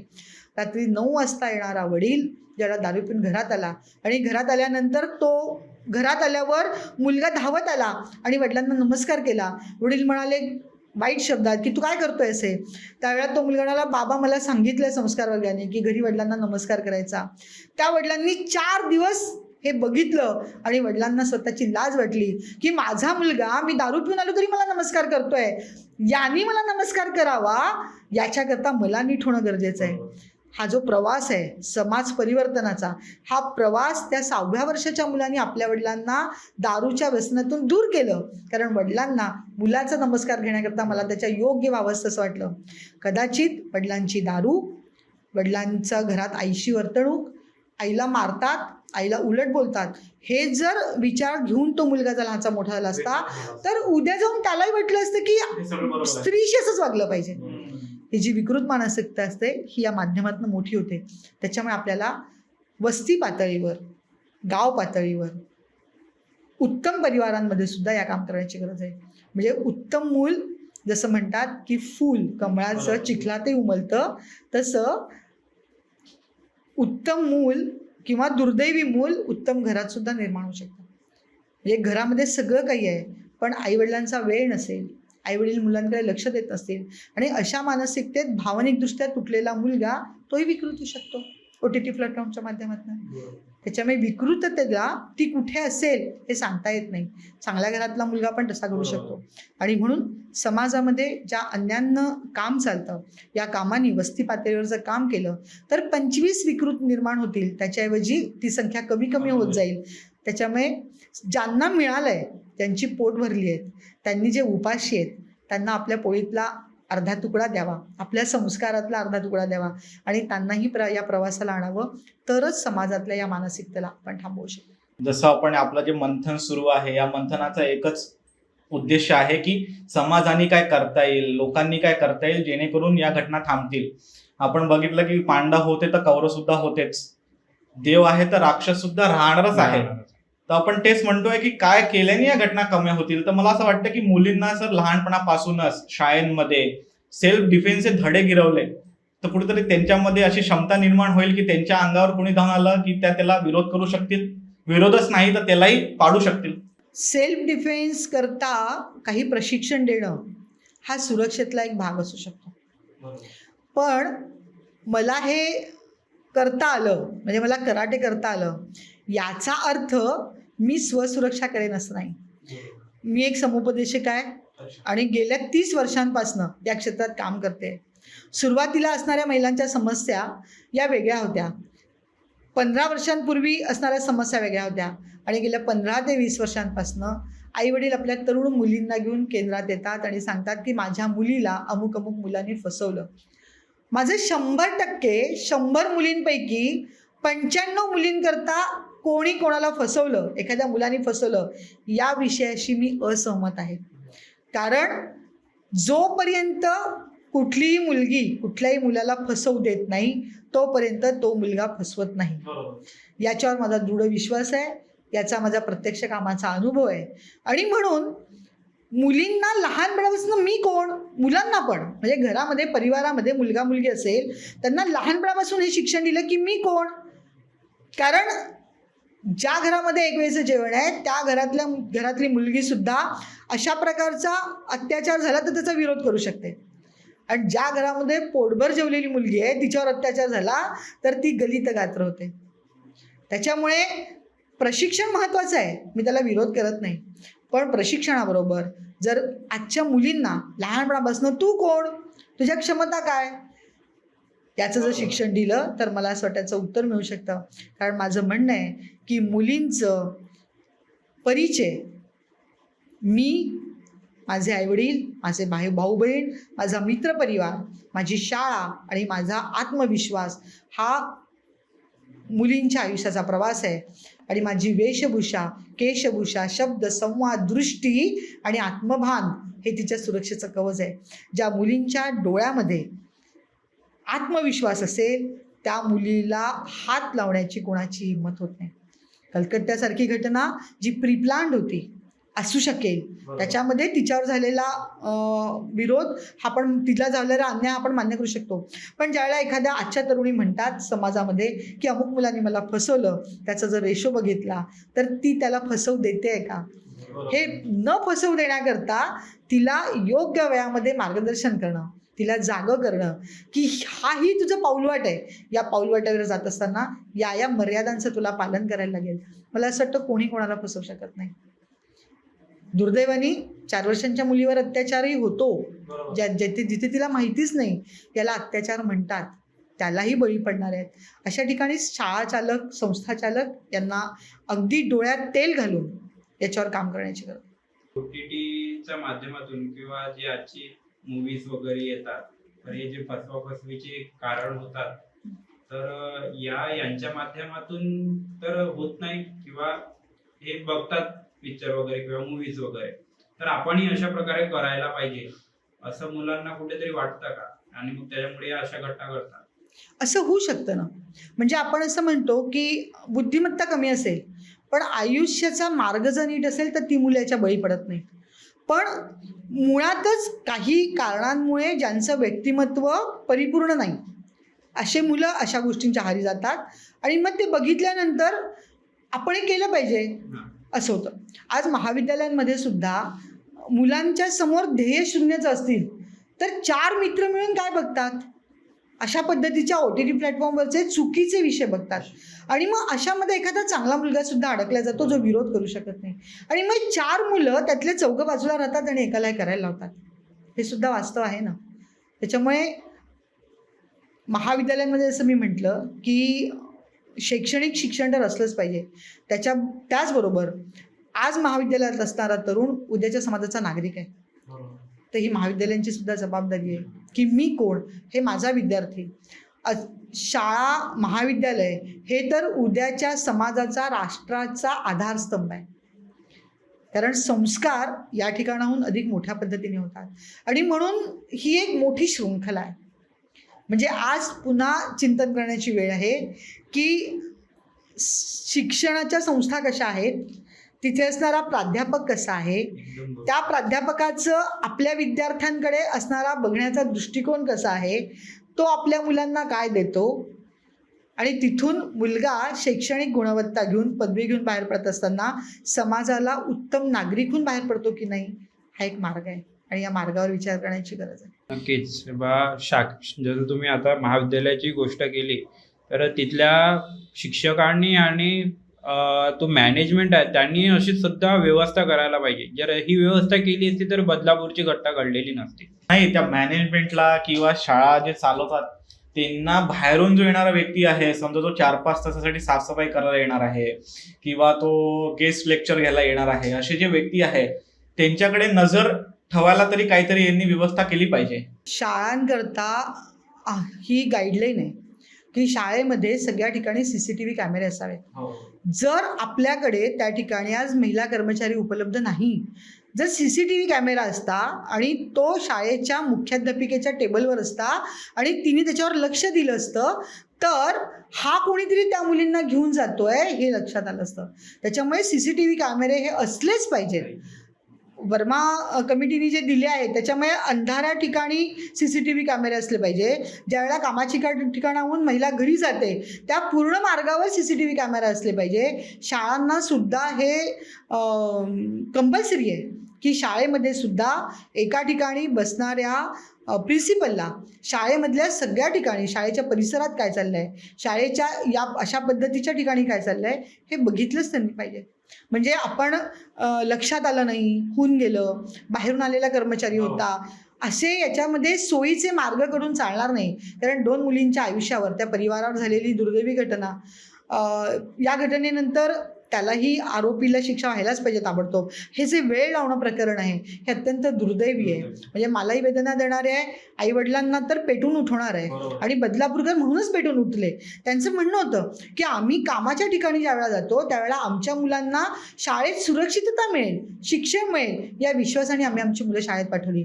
पण आज जे काही इथे आलं, आज 2 मुली झाल्या, या मुलींनी सांगितलं म्हणून, अन्यथा त्या विकृततेने किती घेतलं असतं.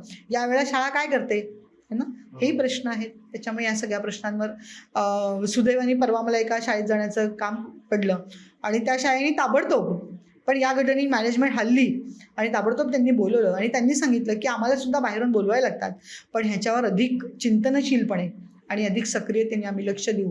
कारण अशी घटना ही मुलींकरता, शाळेकरता, पालकांकरता, समाजाकरता आणि समाज स्वास्थ्याकरता अत्यंत दुर्दैवी घटना. आणि दुर्दैव असं आहे समाजाचं की बदलापूरमधली जी घटना घडली तर समाजाने आक्रोशित तर झालं, पण काही म्हणजे असं न्यूजपेपरमध्ये सुद्धा हे आलं की बा त्या घटनेवर लोकांची प्रतिक्रिया तर येतच होती, पण तेवढ्याच लोकांची जो व्हिडिओ जिथे व्हिडिओ शूटिंग जी झाली असेल तर ती व्हिडिओ शूटिंग सुद्धा पाहणाऱ्यांची म्हणजे यूट्यूबवर पाहणाऱ्यांची संख्या सुद्धा जास्त होती. म्हणजे हा समाज एककडे आपण बदलायचा विचार करतो आणि या प्रकारच्या घटना घडतात. बदलापूरच्या घटनेमध्ये एका आवाजात 3,000-4,000 लोक रस्त्यावर उतरले. नंतर ते बघणाऱ्यांची घटना म्हणजे की बदलापूरला जो नाही आहे पण जो इतर ठिकाणी आहे तो यूट्यूबवरच्या घटना बघेलच ना, आणि तो जागृत होईल. अनेक संस्थाचालक, शाळांचे संचालक या घटनेमुळे जागृत झाले की हे चूक झालं आहे. कधी कधी असं होतं की अधिक क्रियान्वित होण्याकरता, अधिक जागं होण्याकरता अशा ज्या घटना समोर येतात ती दाबल्या गेली नाही. ती घटना जितकी व्हायरल झाली तितक्या सगळ्या ठिकाणचे संस्थाचालक हे सुद्धा जागे झाले. त्याच्यामुळे ती घटना बघणाऱ्यांची संख्या मोठी आहेच. फक्त त्या घटनेच्या माध्यमातून जो तरुण आहे त्याच्यात राजकारण होता कामा नये, त्याला कोणीशी पाठीशी घालू नये आणि कठोर त्याला शिक्षा व्हावी. आणि पुढे त्या शाळेनीच नाही तर सर्व संस्थाचालकांनी कठोरतेने मुलींच्या सुरक्षेकरता असणारी पावलं, कारण त्या जिथे स्वच्छतागृहांमध्ये जातात त्या ठिकाणी मुलींच्या सुरक्षतेकरता कठोर पावलं उचलण्याची. या घटना घडतात तर असंही दिसतं की जो करणारा व्यक्ती आहे तो पुरुष आहे, ठीक आहे, पण संपूर्ण पुरुष जातीला नावं ठेवतात.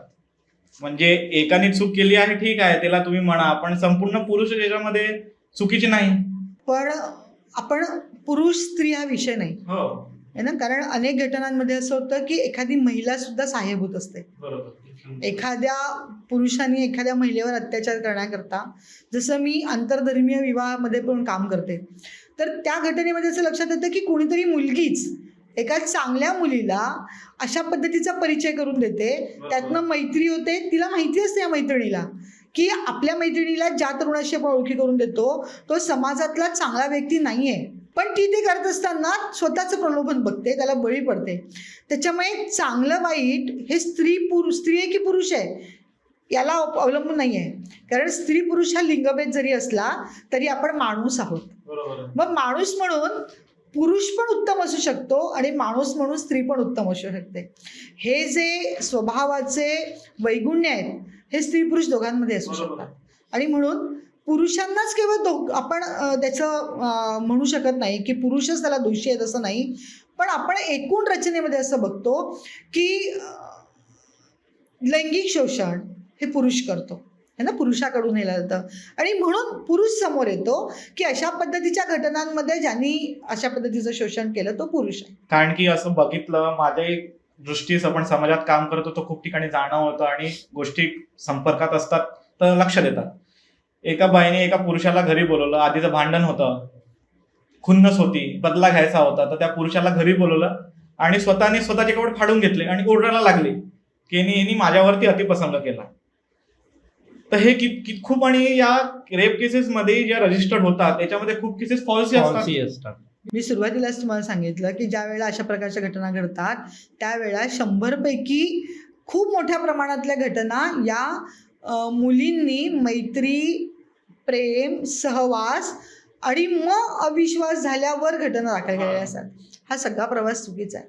या सगळ्याला उत्तर असं आहे की तुम्ही जसं म्हटलं की एखादी महिला अशा पद्धतीने करते, मग 498 कलम जे स्त्रियांच्या वैवाहिक जीवनातल्या कौटुंबिक स्तरातल्या सुरक्षिततेकरता होतं, काही काळानंतर त्याचाही गैरवापर झाला. न्याय मिळाला असं नाही, न्याय मिळाला पण गैरवापर झाला. डोमेस्टिक व्हायलन्स ॲक्टमध्ये सुद्धा एखाद्या महिलेनी याचं प्रमाण कमी आहे, पण म्हणजे महिला अशा पद्धतीच्या जो वापर करतात त्याचं प्रमाण नगण्य आहे, पण शेवटी त्याचं प्रमाण काही ना काही जसं पुरुषांमध्ये असतं तसं महिलांमध्ये पण आहे. पण हेही चुकीचं आहे. त्याच्यामुळे आपण असं म्हणू शकत नाही की फक्त मुलंच मुलींना फसवतात, हे विधान चुकीचं आहे. माणूस म्हणून मुलीसुद्धा आजच्या काळामध्ये अशा पद्धतीने मुलांचा वापर करतात, मुलांशी मैत्री करतात. हे सगळंच चूक आहे. म्हणजे मुलींना फसवणं काय आणि मुलींनी मुलांना फसवणं काय, हे व्यक्तीला फसवणं आहे. आणि अशा पद्धतीने फसवणारे लोक आपल्या संपूर्ण पुढच्या आयुष्यामध्ये उत्तम जीवन जगतात का? तर नाही जगत. आपण चुकीचं काम केलं, चुकीचं कर्म केलं तर त्याचं फळ आपल्याला भोगावंच लागतं. आणि मनुष्य म्हणून जगतानाचा हा धर्म नाही की आपण इतरांची अवहेलना करायची, इतरांना चुकीचं वर्तन द्यायचं, इतरांचा वापर करायचा. याला वापर करणं असं म्हणतात. आणि म्हणून मुख्यत्वे करून मला असं सांगावंसं वाटतं सगळ्यांना की अशा पद्धतीच्या घटनांना उत्तर, कारण या देशामध्ये हजारो वर्षांचा हा देश पारतंत्र्यात होता, तरी पण हा देश शाबूत का राहिला? कारण या देशामध्ये असणारी कुटुंब व्यवस्था. त्याच्यामुळे या भारत देशाचं कुटुंब व्यवस्था हा मूळ आधारस्तंभ आहे. हा आधारस्तंभ जोपर्यंत सुदृढ राहील तोपर्यंत समाज नीट राहील. कालानुरूप कमी जास्त घटना होत राहतील.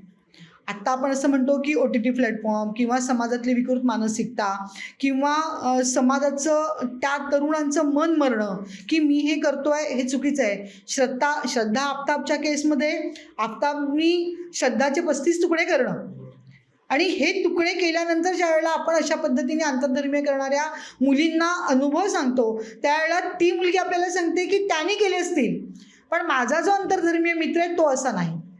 तर हे जे वलय निर्माण झालं आहे ना, हे जे चुकीचं मानसिकता तयार झाली आहे, या मानसिकतेला तोडण्याकरता परिवारांनी लहानपणापासनं आपल्या मुलांवर उत्तम संस्कार केले, काही चुकीचे आग्रह कमी केले.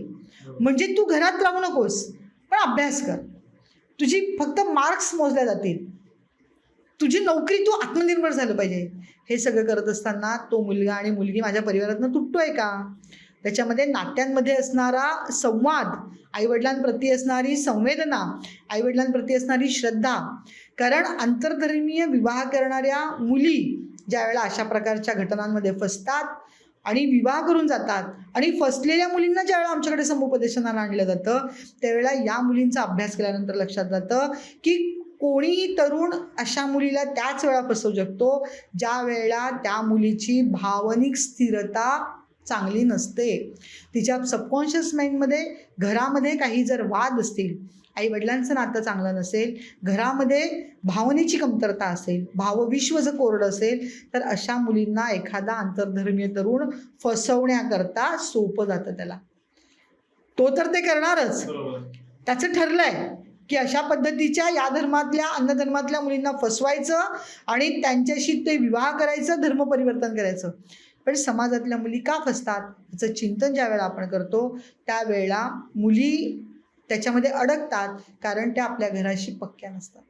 याला लव्ह जिहाद म्हटलं जाईल का? आणि लव्ह जिहाद जे प्रकरण वाढत आहे समोर खूप प्रमाणात, तर त्यामागे हे कारण असू शकते का? जे आता तुम्ही सांगितलं की मुलीच्या घरचं वातावरण खराब होते. मी आतापर्यंत 300-350 मुलींना याच्यामध्ये समुपदेशन केलं आहे, अनेक मुलींना या केसेसमधनं मागे आणलं आहे.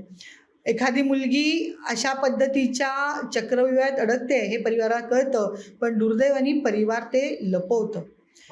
म्हणजे 9वीत जर आपली मुलगी एखाद्या मुस्लिम मुलाबरोबर मैत्री करून बाहेर जाते हे आईवडिलांना समाजातल्या येऊन कोणी सांगितलं तर आईवडील त्या विषयावर चुप्पी ठेवतात आणि त्या तरुणाचं ठरलं असतं की मुलगी 18च्या वर नेली तर कायदा पण मला काही करू शकत नाही. त्यामुळे वयाच्या 13व्या-14व्या वर्षी ज्या वेळेला मुलींचं भावविश्व तयार होत असतं, मुलींच्या शरीरामध्ये हार्मोन्स बदलत असतात, त्यावेळेला हा तरुण त्या मुलीला पॉइंट आऊट करतो, तिचा पूर्ण अभ्यास करतो, तिचं सगळी परिवाराची माहिती गोळा करतो आणि त्यावेळेला त्या मुलीला तो अडकवण्याचा प्रयत्न करतो. जर मुलीला मी कोण माहिती नसेल तर ती त्याच्या चक्रव्यूहात अडकते. त्या चक्रव्यूहात अडकल्यानंतर तो 2 वर्ष तिच्याशी मैत्री ठेवतो, प्रेम आणि जे काही तिच्याबरोबर संबंध ठेवतो, शारीरिक संबंध, त्यातनं तो तिला त्याच घरात राहू देतो. 18 वर्षाची पूर्ण झाली की तुमची माझी मुलगी आपले डॉक्युमेंट्स घेऊन त्या मुलाबरोबर बाहेर जाते, पोलीस स्टेशनला पत्र देते की मला लहानपणापासून हा धर्म आवडायचा, मी स्वमर्जीने या मुलाबरोबर जाते, मी धर्म परिवर्तन करते आणि निकाह करते. आई वडील त्यावेळेला काही करू शकत नाही. म्हणून जे पोलिसही काही करू शकत नाही, यंत्रणाही काही करू शकत नाही, समाजातले तुमच्या माझ्यासारखे कार्यकर्ते काही करू शकत नाही. आणि म्हणून ज्या वेळेला 9वी पासून आई वडिलांच्या लक्षात येतं की कुणीतरी मला हे सांगितलं, हा विषय ऐकला आणि सोडून देण्याचा नाही, हा मुलीच्या संपूर्ण आयुष्याला प्रश्नचिन्ह निर्माण करणारा विषय आहे. आणि म्हणून मला समाजातला, परिवारांना आव्हान आहे की जर आपल्या मुलीच्या वर्तणुकीत बदल जाणवला, आपली मुलगी शाळेत जात असताना, महाविद्यालयात असताना ती कुठे जाते, ती फोनवर कोणाशी बोलते, तिचे मित्र कोण आहेत, तिच्या मैत्रिणी कोण आहेत, याच्याकरता जर परिवाराने जागरूकतेची भूमिका ठेवली, त्या वयात जर माझी मुलगी सांभाळल्या गेली, वर्ष 13 ते 17, तर उद्या जाऊन माझ्या मुलीला कोणीही फसवू शकणार नाही. कारण ते 4 वर्ष तिच्या भावविश्वातील परिवाराशी जोडण्याचे विषय असतात. आणि एकदा का मुलगी अडकली आणि पळवून जाण्याच्या स्टेजलाच आईवडिलांनी सांगितलं, जेव्हा ती 22 आणि 24 वर्षाची होते, त्यावेळेला आपल्याला काम करताना सुद्धा अनेक अडचणी असतात. कारण मुलीचं मन पक्क झालेलं असतं, तिथून समुपदेशातून परत आणण्याकरता खूप प्रयत्न करायला लागतात. म्हणून माझं सर्व पालकांना आव्हान आहे की कुठे तुमच्या माझ्या मुलीच्या आयुष्यामध्ये एखादा असा की ज्याचा अजेंडा आहे तुमच्या मुलीला फसवण्याचा, असा कोण कुठे कधी भेटेल याचं कुठलंही गणित आपल्याजवळ नाही. मग तो तुम्हाला मोबाईलच्या शॉपिंगमध्ये मिळू शकतो, तुमची मुलगी ऑनलाईन शॉपिंग करते त्याच्या माध्यमातून येणारा तरुण असू शकतो, जो आपण ऑनलाईन खाण्याचे पदार्थ बोलवतो त्याच्यातला कोणी असू शकतो, ज्याचा जो तुमच्या मुलीचा मोबाईल नंबर असतो, की ज्या दुकानात ती शॉपिंगला जाते, ज्या टेलरकडे जाते, ज्या नृत्याच्या क्लासला जी जाते, त्या गायन क्लासला जी जाते, ज्या मार्शल आर्टला जी जाते, असे जे अन्य धर्मियांनी तुमच्या माझ्या मुलीला टार्गेट करण्यासाठी जे जे स्थानं तयार केले आहेत, त्या स्थानावर जर तुमची मुलगी जात असेल तर तिथे माझ्या मुलीने जावं की नाही जावं, मुळात हा निर्णय घ्यावा. त्याला सबस्टिट्यूट असणाऱ्या दुसऱ्या क्लासेसमध्ये माझ्या मुलीला पाठवावं. अन्यथा तिथे पाठवल्यानंतर माझ्या मुलीकरता मी सतर्क असलं पाहिजे. कारण एकदा का मुलीचं आयुष्य त्या वयामध्ये बिघडलं तर उद्या जाऊन त्याला नीट करणं परिवाराकरता सुद्धा वेदनेचं आहे आणि त्या मुलीच्या आयुष्यासमोर प्रश्नचिन्ह निर्माण करणार आहे ही समाजाची वास्तव आहे. आणि तो जो तरुण आहे त्याची संख्या दिवसेंदिवस वाढते. ही संख्या वाढणं हे सुद्धा आमच्यासमोर प्रश्नचिन्ह आहे. तर संख्या कमी करणं न करणं हे प्रशासनाचं काम आहे. काही कायदे येतील, पण माझं घर, माझ्या घरातली मुलगी यांना सुरक्षित ठेवणं, ती मोबाईलवर काय बघते, कोणाला भेटायला जाते, तिच्या वेळांचं गणित काय आहे, हे आम्ही आमच्या विद्यार्थी दशेतल्या तरुणांसमोर नाही जर मांडलं तर मला असं वाटतं पालक, मुली तर जबाबदार आहेच, पण त्याचबरोबर पालक आहे की माझ्या मुलीला मी सांगू शकलो नाही की बाळ तू कोण आहेस, कुठल्या घरातली आहेस. आयुष्यात आर्थिक अडचणी असतील, पण संपूर्ण आयुष्याचा प्रश्नचिन्ह निर्माण करू नको. कुठल्याही छोट्या गोष्टींची भुरळ स्वतःला घालू नकोस. आणि ज्या मुलींना कळतं मी कोण, त्या मुली याच्यातनं बाहेर पडतात. हे प्रश्न खूपच गंभीर आहे. मला या व्हिडिओच्या माध्यमातून सगळ्या पोरींना सुद्धा हे सांगायचं आहे की समजा तुमचे पालक तुमच्यावरती लक्ष ठेवत असतील, तुम्हाला विचारपूस करत असतील, चौकशी करत असतील, तर मुलींना काय वाटतं, हे मला बंधन घालतात आहे, हे माझ्यावरती रेस्ट्रिक्शन ठेवतात आहे. पण ते रेस्ट्रिक्शन नसतात, ते त्यांचं प्रेम असतं, त्यांची आपुलकी असते. मुलीकडे लक्ष देण्याचा त्यांना प्रत्येक पालकाला असं वाटतं की मुलींचं चांगलंच व्हावं, माझ्या मुलीचं चांगलंच व्हावं. तर मुलींनी पालकांना समजून घ्यावं. मला असं वाटतं काळानुरूप या सगळ्या विषयांकडे बघण्याचा दृष्टिकोन बदलला आहे. म्हणजे माझी आई मला जे सांगत होती ते मला ज्या सहजतेने समजत होतं, कारण व्यवधानं मर्यादित होती, माझं क्षेत्र मर्यादित होतं. मी माझी शाळा, माझे नातेवाईक, माझे आईवडील आणि मर्यादित असणारा मित्रपरिवार. आज मोबाईल तुमच्या माझ्या मुलांच्या हातात आम्ही दिला आहे आणि हा मोबाईल दिल्यामुळे तुमच्या माझ्या मुलांचे संपर्क वाढले आहेत, तुमच्या माझ्या मुलांचं कार्यक्षेत्र वाढलं आहे. माझ्या वेळेला माझी लग्न करताना किंवा विद्यार्थ्यांबरोबर संवाद करताना मलाही मित्र होते, पण माझ्या मैत्रीच्या संबंधांमध्ये मर्यादा होत्या. आज मर्यादेची रेष जी पुसट चालली आहे, ती पुसट होणारी रेष पक्की करण्याचं काम परिवारच करू शकतो. माझ्या मुलींच्या पंखामध्ये असणारं बळ मला कमी करायचं नाही आहे, तिच्या कक्षा मला रुंदवायच्या आहेत. मी जे जीवन जगले याच्यापेक्षा उत्तम जीवन माझ्या मुलींनी जगलं पाहिजे. पण ते उत्तम जीवन म्हणजे केवळ आर्थिकदृष्ट्या उत्तम नाही, केवळ पदवीच्या दृष्टी उत्तम नाही, तर माझ्या मुलीला, कारण ती पण उद्या कुठल्या तरी परिवाराचा आधारस्तंभ आहे, तिला पण कोणाची पत्नी व्हायचं आहे, तिला कोणाची सून व्हायचं आहे, कोणाची आई व्हायचं आहे. या भूमिकांमध्ये माझ्या मुलीला उद्या जाऊन जायचं आहे. त्या भूमिकांमध्ये जात असताना आजचं तिचं शिक्षण, आजची तिची आत्मनिर्भरता, आजचं तिचं पदवी, ही पदवी म्हणून ती शिक्षण क्षेत्रात घेईल, आत्मनिर्भर तीच व्यवसायात होईल, पण परिवार म्हणून ज्या भूमिका आहे, जगण्यातल्या जीवन कौशल्य जे आहे ते परिवारानेच देण्याची गरज आहे. आणि म्हणून मुलींची, मी म्हणते काय की मुलींची वेशभूषा असेल. असं खूप वेळा होतं की कमी कपडे घातलेल्या मुली वाईट असतात असं नाही, किंवा कमी कपडे घातलेल्या मुलींवरच अत्याचार होतात असं नाही. 4 वर्षाच्या मुलीवर होतात आणि 60 वर्षाच्या महिलेवर होतात.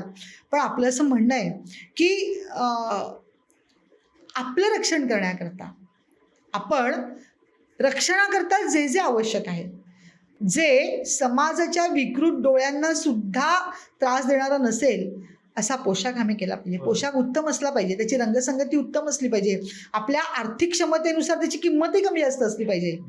पण निसर्गाने जे शरीर दिलं आहे, निसर्गाने स्त्रीला जे घडवलं आहे, ते कुणाला बघण्याचं नाही आहे.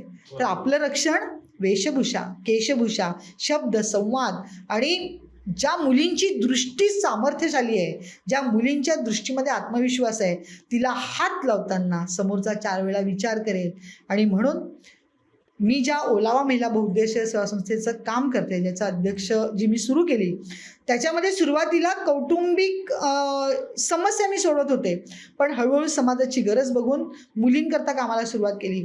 आणि आजपर्यंत 20 ते 25 हजार मुलींशी, वर्ग 5वी ते ग्रॅज्युएशन, पोस्ट ग्रॅज्युएशनपर्यंतच्या मुलींशी मी आणि माझी ओळख या कार्यशाळेच्या माध्यमातून मुलींशी सत्य घटनांवर आधारित 2 घटना घेऊन आपण संवाद करतो आणि मुलींना सांगतो की क्षणिक सुखासाठी एखाद्या मुलीनी एखाद्या प्रलोभनाला बळी ठरली आणि नंतर चूक झाली असं म्हणून चालणार नाही. जसं एखादी गाडी चालवत असताना चुकून एक्सिलेटर दाबल्या गेलं असं म्हणून चालत नाही, होणारा अपघात तर होतोच. तसंच आयुष्याचं आहे. आयुष्याचा प्रवास करत असताना माझं भावविश्व, माझा संस्कार, माझं आयुष्य उत्तम करण्याकरता जे काही एक्सिलेटर आयुष्यामध्ये कुठल्या वेळेला ते ओढले पाहिजेत आणि कुठल्या वेळेला गतीने पुढे गेलं पाहिजे, हेही आमच्या मुलांना आणि मुलींना दोघांनाही. कारण ज्यावेळेला एखादा तरुण एखाद्या तरुणीला फसवतो, त्यावेळेला त्या तरुणाला आपला प्रश्न असतो की तुला हे सगळं करत असताना तुझ्या बहिणीची, तुझ्या आईची, तुझ्या आजीची आठवण आली नाही का? तुला असं वाटलं नाही का ज्या पद्धतीने मी या तरुणीला फसवतोय त्याच पद्धतीने माझ्या बहिणीला कोणी फसवलेलं, मला चालेल का? जो वापर तो एखाद्या मुलीच्या मनाचा आणि शरीराचा करतो, तसाच वापर तुझ्या बहिणीचा झालेला तुला चालेल का? इतकी आयुष्याबद्दलची सुस्पष्टता जर तरुणांसमोर आली तर ते नको त्या विषयांमध्ये अडकणार नाही. आयुष्याचं ध्येय जर उत्तम ठेवलं तर त्या ध्येयाप्रमाणे मार्गक्रमण करत असताना शरीर, मन या ज्या पुढच्या आयुष्याच्या गोष्टी आहेत त्या मुलांच्या व्यवहारात येणारच नाही. आणि म्हणून मुलांचे गोल निश्चित करणं, आजच्या घराघरांमधनं आज समाजामध्ये जे प्रश्न आहेत त्या समस्यांवर मुलांशी संवाद करणं. आणि म्हणून कुटुंब प्रबोधन नावाचा विषय जो आहे, ज्या विषयामध्ये म्हटलं आहे की रोज रात्रीचं जेवण सगळ्या परिवाराने एकत्र केलं पाहिजे. जसं गाडी पार्किंगमध्ये आपण ठेवतो घरात आल्यानंतर, रस्त्यात असणारी गाडी अडचणीची असते, तसे घराघरातनं मोबाईल करता सुद्धा पार्किंगची व्यवस्था असली पाहिजे की भोजनाच्या वेळी किंवा ज्या वेळा घरातले सर्व सदस्य एकत्र असतात त्यावेळेला मोबाईलसुद्धा पार्किंगमध्ये ठेवले पाहिजे. जर मोबाईल पार्किंगमध्ये असेल तर ते घरातल्या नात्यांना सुदृढ करतील. जेवताना आपल्या मुलांशी होणारा संवाद, कारण घरामध्ये आपलं मूल वय वर्ष 13 ते वय वर्ष 16-17 आईवडिलांचं ऐकत नाही, तर समाज जे सांगतो ते ऐकतो. आईवडिलांची परीक्षा आहे की मूल समाजात तर पाठवायचं, पण समाजात पाठवलेलं मूल पुन्हा आईवडिलांशी कनेक्ट कसं होईल. प्रत्येक वेळा विरोध करून होणार नाही, प्रत्येक वेळा मुलांना चूक ठरवून होणार नाही. तर मुलांच्या वर्तणुकीमध्ये जर काही दोष जाणवले तर त्या दोषांवर विचार करून, असलेल्या दोषांना नीट करून, आपण जे सुजान पालकत्व म्हणतो, या पालकत्वाच्या माध्यमातून, कारण आईवडीलच आपल्या मुलांना उत्तम करू शकतात. त्याच्यामुळे काही दोष जरी निर्माण झाला तर तो दोष दूर करत असताना आईवडिलांनी योग्य मार्गांचा अवलंब करून आपल्या मुलांना दूर केलं पाहिजे. आणि म्हणून परिवार हे शक्ती केंद्र आहे. परिवार हे राष्ट्र निर्माणाचं मूळ आहे. कारण राष्ट्र वेगवेगळ्या यंत्रणांनी होत नाही, राष्ट्र कारखान्यांनी होत नाही, तर राष्ट्राचा मूळ गाभा त्या घरातला सुसंस्कारित मूल आहे. आणि ते मूल निर्माण करण्याचं, जसं आपण म्हणतो की ही भारत माता एक यज्ञ आहे, या यज्ञामध्ये समिधा टाकण्याचं भाग्य परिवारांना आहे. तर माझं मूल हे राष्ट्राचं यज्ञ निरंतर प्रज्वलित ठेवण्याकरता माझं मूल जर या राष्ट्राला अर्पण करायचं असेल तर ते उत्तम व्यक्ती म्हणून मी कसा देऊ शकेल याचा विचार प्रत्येक परिवाराने केला पाहिजे. हम करे राष्ट्र आराधन, तनसे मनसे धनसे, तन मन धन दिवसे, हम करे राष्ट्र का अर्चन. हा भाव जर परिवाराने राष्ट्र अर्चनेकरता माझी समिधा या भावनेतून जर आपला परिवारही केला, कारण मूल जन्माला घालणं, राष्ट्राला मूल देणं हे राष्ट्रीय कर्तव्य आहे. त्याच्यामुळे आत्ता जे आलं आहे आत्ताच्या तरुणांमध्ये की लग्नाचं वयोमर्यादा, मूल होऊ देणार नाही, माझं अर्थार्जन, माझं करिअर, या सगळ्याच्यामध्ये कुठेतरी आजचा बुद्धिमान तरुण राष्ट्र निर्माणाकरता, मूल देण्याकरता कमी पडतो का? कारण आपण म्हणतो समाज तेव्हाच चांगला होईल ज्या वेळेला बुद्धिजीवी मुलं समाजात जातील. त्याच्यामुळे हे खूप सारे प्रश्न समाजासमोर आहे, पण या प्रश्नांचं उत्तर नक्की मिळेल. कारण समाजामध्ये अनेक विचार प्रवाह आहेत, अनेक शक्ती केंद्र आहेत की या दृष्टिकोनातून विचार करतात आहे आणि या विचारांच्या माध्यमातून कलकत्त्यासारख्या घडलेल्या घटनेचा निषेधही करेल. कलकत्त्यातल्या घडलेल्या दुर्दैवी घटनेच्या आईवडिलांच्या पाठीशी समाज उभा राहील. याचं कुठलं राजकीयकरण होणार नाही, तर त्या मुलीला न्याय मिळावा याचा प्रयत्न होईल असं मला वाटतं. एवढ्या घटना, एवढे प्रसंग तुमच्या जीवनात घडलेले, 350 केसेस तुम्ही सांभाळल्या असं म्हणता, तर अशी कोणची एक घटना होती जी आता तुम्हाला आठवते आणि त्या घटनेमुळे तुम्ही स्वतः हालल्या किंवा त्या घटना सांभाळताना तुम्हाला खूप त्रास झाला किंवा ती घटना लोकांना सांगून लोक सुद्धा हालतील अशी घटना? आपल्याच विदर्भातल्या एका छोट्या गावातल्या गरीब आईवडिलांची मुलगी शिक्षणाकरता पुण्याला गेली इंजिनिअरिंगच्या पहिल्या वर्षाला, आणि तिच्या एका बहिणीने, ती जेव्हा फर्स्ट इयर सेकंड इयरला असताना एका मुस्लिम तरुणाशी लग्न केलं होतं. परिवारांनी नातेसंबंध तोडले काही काळ.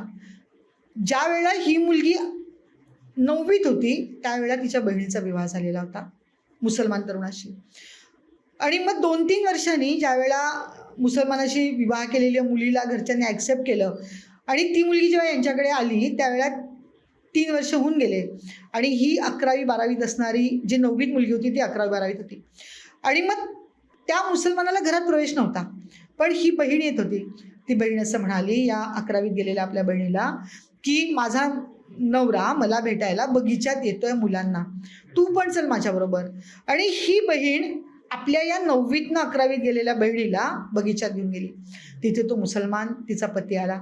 तिने ओळख करून दिली की ही माझी बहीण, आणि एकमेकांशी ओळख झाली. ज्यावेळेला ही 12वी पास झाली त्यावेळेला बहिणीनी आणि तिच्या पतीनी या मुलीला फोन केला आणि मग मोबाईल आले आहेत त्याच्यामुळे मोबाईलच्या फोनचं देवाणघेवाण सुरू झालं. आणि 12वीत पास झाली म्हणून त्या जिजाजींनी पण बोलल्या, ती बहीण पण बोलली. आणि मग नंतर जेव्हा त्याच्या लक्षात आलं, त्यांनी हिला टार्गेट करून ठेवलं होतं की हिची बहीण आहे, आपण हिचे जिजाजी आहोत, हिचा आपल्यावर पूर्ण विश्वास आहे, आणि म्हणून तो तिच्याशी शुभेच्छा देत मग त्या ॲडमिशन कुठे करणार, तू कुठे जाणार असा संवाद साधायला लागला. आणि ज्या वेळेला ही फर्स्ट इयरला असताना पुण्याला शिकायला गेली त्यावेळेला जिजाजींचा फोन येणं सुरू झालं. आप कैसी हो, कुछ दिक्कत तो नहीं है, मेरे कुछ फ्रेंड है, मैं तुमको मदत करूँगा. ही त्यांच्याशी बोलत होती. आणि असं बघता बघता फर्स्ट इयरचं पहिलं सेशन झालं आणि दुसऱ्या सेशनला त्या जावयाने या मुलीला फोन केला की देख बेटा मैं पुणे आ रहा हूँ, तुम्हारे लिए कुछ लाना है क्या, असं म्हणून तो जावाई पुण्याला आला. हिने त्याला सांगितलं की मैं हॉस्टेल में हूँ, हम शाम को मिल सकते. तो जावाई आला, तो या मुलीला भेटला, बाहेर घेऊन गेला. आणि हॉस्टेलमध्ये असतं की रात्री 11च्या आत परत या. ही मुलगी आपल्या बहिणीचा नवरा म्हणून विश्वासाने त्याच्याबरोबर गेली. पहिल्यांदा तो आला त्यावेळेला तो तिला घेऊन हॉटेलमध्ये गेला, तिला पिक्चर दाखवलं आणि अत्यंत सौजन्यपूर्वक वर्तणूक केली. तिचा विश्वास की आपले जिजाजी उत्तम आहेत. असं हळूहळू फोन यायला लागले, हळूहळू बोलणं सुरू झालं. आणि ज्या वेळेला एकदा ते जिजाजी आले तिसऱ्या वेळेला आणि त्यांनी तिला सांगितलं की आज मैं हॉस्टेल पे मिलने नहीं आ सकता, जहाँ मैं रुका हूँ तुम वहाँ आ सकती हो क्या, मेरे साथ मेरे कुछ कलीग भी है. असं म्हणून ती मुलगी दिलेल्या पत्त्यावर गेली, पिक्चर बघून आली. आणि जिजाजी तिला म्हणाले की आपल्या हॉस्टेलच्या मेट्रनला सांग की आज मी येऊ शकत नाही, माझ्या पॅरेंट्सकडे राहते. कारण प्रत्येक गावामध्ये एक त्या ठिकाणचा परिवार हा तुमच्या हॉस्टेलमध्ये नोंद असतो. तिने फोन केला आणि सांगितलं. त्या दिवशी जिजाजींबरोबर राहिली. जिजाजींनी खूप काही केलं नाही, पण तिच्याशी जी सलगी असते ती सलगी केली. 2 महिन्यांनी आले जिजाजी, पुन्हा पुढच्या आठवड्यात आले आणि या मुलीशी अशा पद्धतीचा वर्ताव केला की तिला त्याच्याबरोबर त्याच्या रूमवर राहायला काही वाटलं नाही. एक इंजिनियर होण्याचं स्वप्न घेऊन गेलेली मुलगी, एक वडील की जे अत्यंत आर्थिक परिस्थिती उत्तम नसताना सुद्धा मुलीला इंजिनिअरिंगला पाठवायचं असं स्वप्न बघितलं. मुलगी तिकडे काय करते हे वडिलांना माहिती नाही. आणि ज्या वेळेला सेकंड सेमिस्टर द्यायची वेळ आली त्यावेळेला वडिलांनी मुलीला फोन केला, मुलीचा फोन लागला नाही. वडिलांनी आपल्या बहिणीला फोन केला, त्या गावात जे तिचे परिवार नोंदवला होता. त्यांनी सांगितलं की परवा तिचा फोन आला, त्याच्यानंतर तिचा फोन आला नाही. मॅडम म्हणाल्या की उद्या पेपर आहे, पण अजूनही आली नाही. त्यावेळेला वडील पुण्याला गेले आणि त्यांनी वाट बघितली. त्यावेळेला पेपरच्या वेळी घाईघाईने आलेली मुलगी पेपर द्यायला गेली. मेट्रननी सांगितलं नाही, फक्त तिला कार्ड दिलं. ती पेपर द्यायला गेली आणि पेपर देऊन आल्यानंतर ज्यावेळेला वडिलांनी विचारलं त्यावेळेला सगळा उलगडा झाला की 11वीमध्ये जो जावई तिला भेटला होता, बहिणीचा नवरा, जो अन्यधर्मी होता, त्यांनी हिला टार्गेट केलं होतं.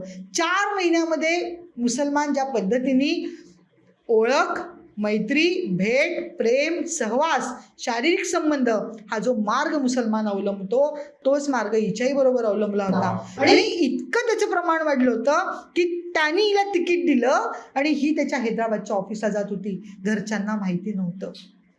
ज्यावेळेला वडिलांची गोष्ट लक्षात आली त्यावेळेला वडिलांनी तिला हॉस्टेलमधनं बाहेर काढलं. ज्या आत्याकडे न्यायचं होतं त्या आत्याकडे नेलं. तिचा ऑटोसुद्धा फॉलो केला जात होता. कारण ज्यावेळेला एक मुसलमान एखाद्या तरुणीच्या मागे लागतो तेव्हा तो एकटा नसतो, तर त्याचे अन्य सहकारी असतात की जे फॉलो करतात की तुम्ही कुठून कुठे चालला. त्या वडिलांनी एक ऑटो बदलवला, दुसरा ऑटो बदलवला. ऑटोतनं मुलीला उतरवलं, वडील सरळ पुढे गेले आणि ज्या वेळेला त्या मुलीला नागपूरला आणलं, पण तिला समुपदेशन केलं. याच्यामध्ये दुर्दैवाने वशीकरणावर लोक विश्वास ठेवो की न ठेवो, पण ज्यावेळेला माझ्यासारखे कार्यकर्ते या केसेसमध्ये काम करते तेव्हा मला 100% माहिती असतं असं काहीतरी असतं की ज्या याच्यामध्ये या मुली बाहेर पडत नाही. एकतर त्या शारीरिक संबंधांनी लाचार असतात किंवा त्यांना त्याचं बळी केलं जातं की ती मुलगी त्याला सोडू शकत नाही. फोटो असतील, जे काही असेल, त्याच्यामुळे त्या मुलीला नागपूरला आणलं. आपण समुपदेशन केलं, जे आम्ही उपाय करतो ते सगळे उपाय केले. ती मुलगी विशिष्ट काळ तर राहिली आणि पुन्हा तिच्या मावशीने तिला जॉईन केलं. पण पुन्हा तिने ज्या वेळेला इंटरनेट उघडला तेव्हा पुन्हा तिने त्याला रिक्वेस्ट टाकली, पुन्हा ती त्याला जोडल्या गेली. त्यातनं पुन्हा मी तिला जेव्हा बाहेर काढलं तेव्हा घरातल्या आईवडिलांची परिस्थिती एखाद्या विकलांग मातापितांची अवस्था असते तशी होते. संपूर्ण तो 6 महिन्यांचा काळ त्या मुलीला त्याच्यातनं बाहेर काढण्याकरता लागला. पण तिच्या नातेवाईकांनी साथ दिली. आपण नागपूरच्याच महाविद्यालयात तिची ॲडमिशन केली, ती इंजिनियर झाली आणि समाजातल्या एका व्यक्तीने, ज्याला हिचं पूर्व आयुष्य माहिती होतं, त्याने हिच्याबरोबर विवाह केला आणि आज ती आपला परिवार करते आहे आणि त्यातनं ती बाहेर पडली. त्याच्यामुळे एखादी मुलगी कोणी जर माहिती दिली की तुमची मुलगी अमुक अन्य धर्मीय तरुणाबरोबर दिसली तर आईवडिलांनी त्याच्यावर पांघरून घालू नये, अशी म्हणजे आईवडिलांना नम्र विनंती आहे. योग्य समाजात यावर काम करणारे लोक आहेत, या योग्य लोकांचा जर संपर्क केला तर आपली मुलगी त्या कमी वयातच त्याच्यातनं बाहेर काढणं कार्यकर्त्यांना सोपं जातं. कारण इतकं सगळं अडकल्यानंतर बाहेर काढायला 6 महिने वेळ द्यावा लागतो. त्याच्यामुळे लव जिहाद हा विषय कोणी मानो ना मानो, पण माझ्यासारखी कार्यकर्ते काम करते, हा विषय आहे. या विषयावर कठोर कारवाई झाली पाहिजे. उत्तर प्रदेश सरकारने ज्या पद्धतीचा कायदा पारित केला त्याच पद्धतीचा कायदा महाराष्ट्र सरकारने सुद्धा पारित केला पाहिजे. कमीत कमी कायदा जर हाताशी राहील तर मुलीला आणण्याचा प्रवास किंवा पोलिसांना केस नोंदवणं किंवा जो करतो हा गुन्हा त्याला पकडणं हे सगळं क्लिअर होईल. त्याच्यामुळे धर्मपरिवर्तन, निकाह या सगळ्या याच्यामध्ये कायद्याच्या विरोधात जाऊन जे काम होतं त्याला आळा बसेल. कोणीही 24 तासात धर्मपरिवर्तन करू शकणार नाही कायदा आला तर, किंवा धर्मपरिवर्तन करण्याकरता सुद्धा काही कालावधी आहे. त्या कालावधीच्या निश्चिती झाल्यानंतरच धर्मपरिवर्तन करता येतो. एखाद्याने जर फॉर्म भरला मला धर्मपरिवर्तन, या सगळ्या विषयांची सुस्पष्टता आहे आणि म्हणून कायदाही आला पाहिजे. लव्ह जिहादला उत्तर पुन्हा परिवार आहे. हे विषय मीराताई एवढे मोठे आहे, एवढं बोलण्याबद्दल या विषयांबद्दल आहे, पण आपल्याकडे वेळ कमी असल्यामुळे आपण इथेच थांबू. माझी अशी पूर्ण इच्छा आहे की आपण परत भेटू आणि परत या विषयांवरती अजून बोलू आणि आपल्या व्ह्युअर्सला, जे लोक आपल्याला बघतात आहे त्यांना अजून आपण ब्रॉड माइंडेड करू या विषयांबद्दल. प्रेक्षक हो, तुम्ही आमचा हा पूर्ण व्हिडिओ बघितला. ज्या मुली या अडचणातून जात असतील किंवा याच्यामध्ये जाणार असतील त्यांनी आधीच सतर्क व्हावं. ज्या गेल्या असतील त्यांनी त्याच्यातून बाहेर पडावं अशीच विनंती करतो आणि इथे थांबतो. माझं एक शेवटचं म्हणणं आहे, समाजाला आव्हान आहे. अब जाग उठो, अब जाग उठो, कमर कसो, मंजिल की राह बुलाती है, ललकार रही हमको दुनिया, भेरी आवाज लगाती है, भेरी आवाज लगाती है. धन्यवाद.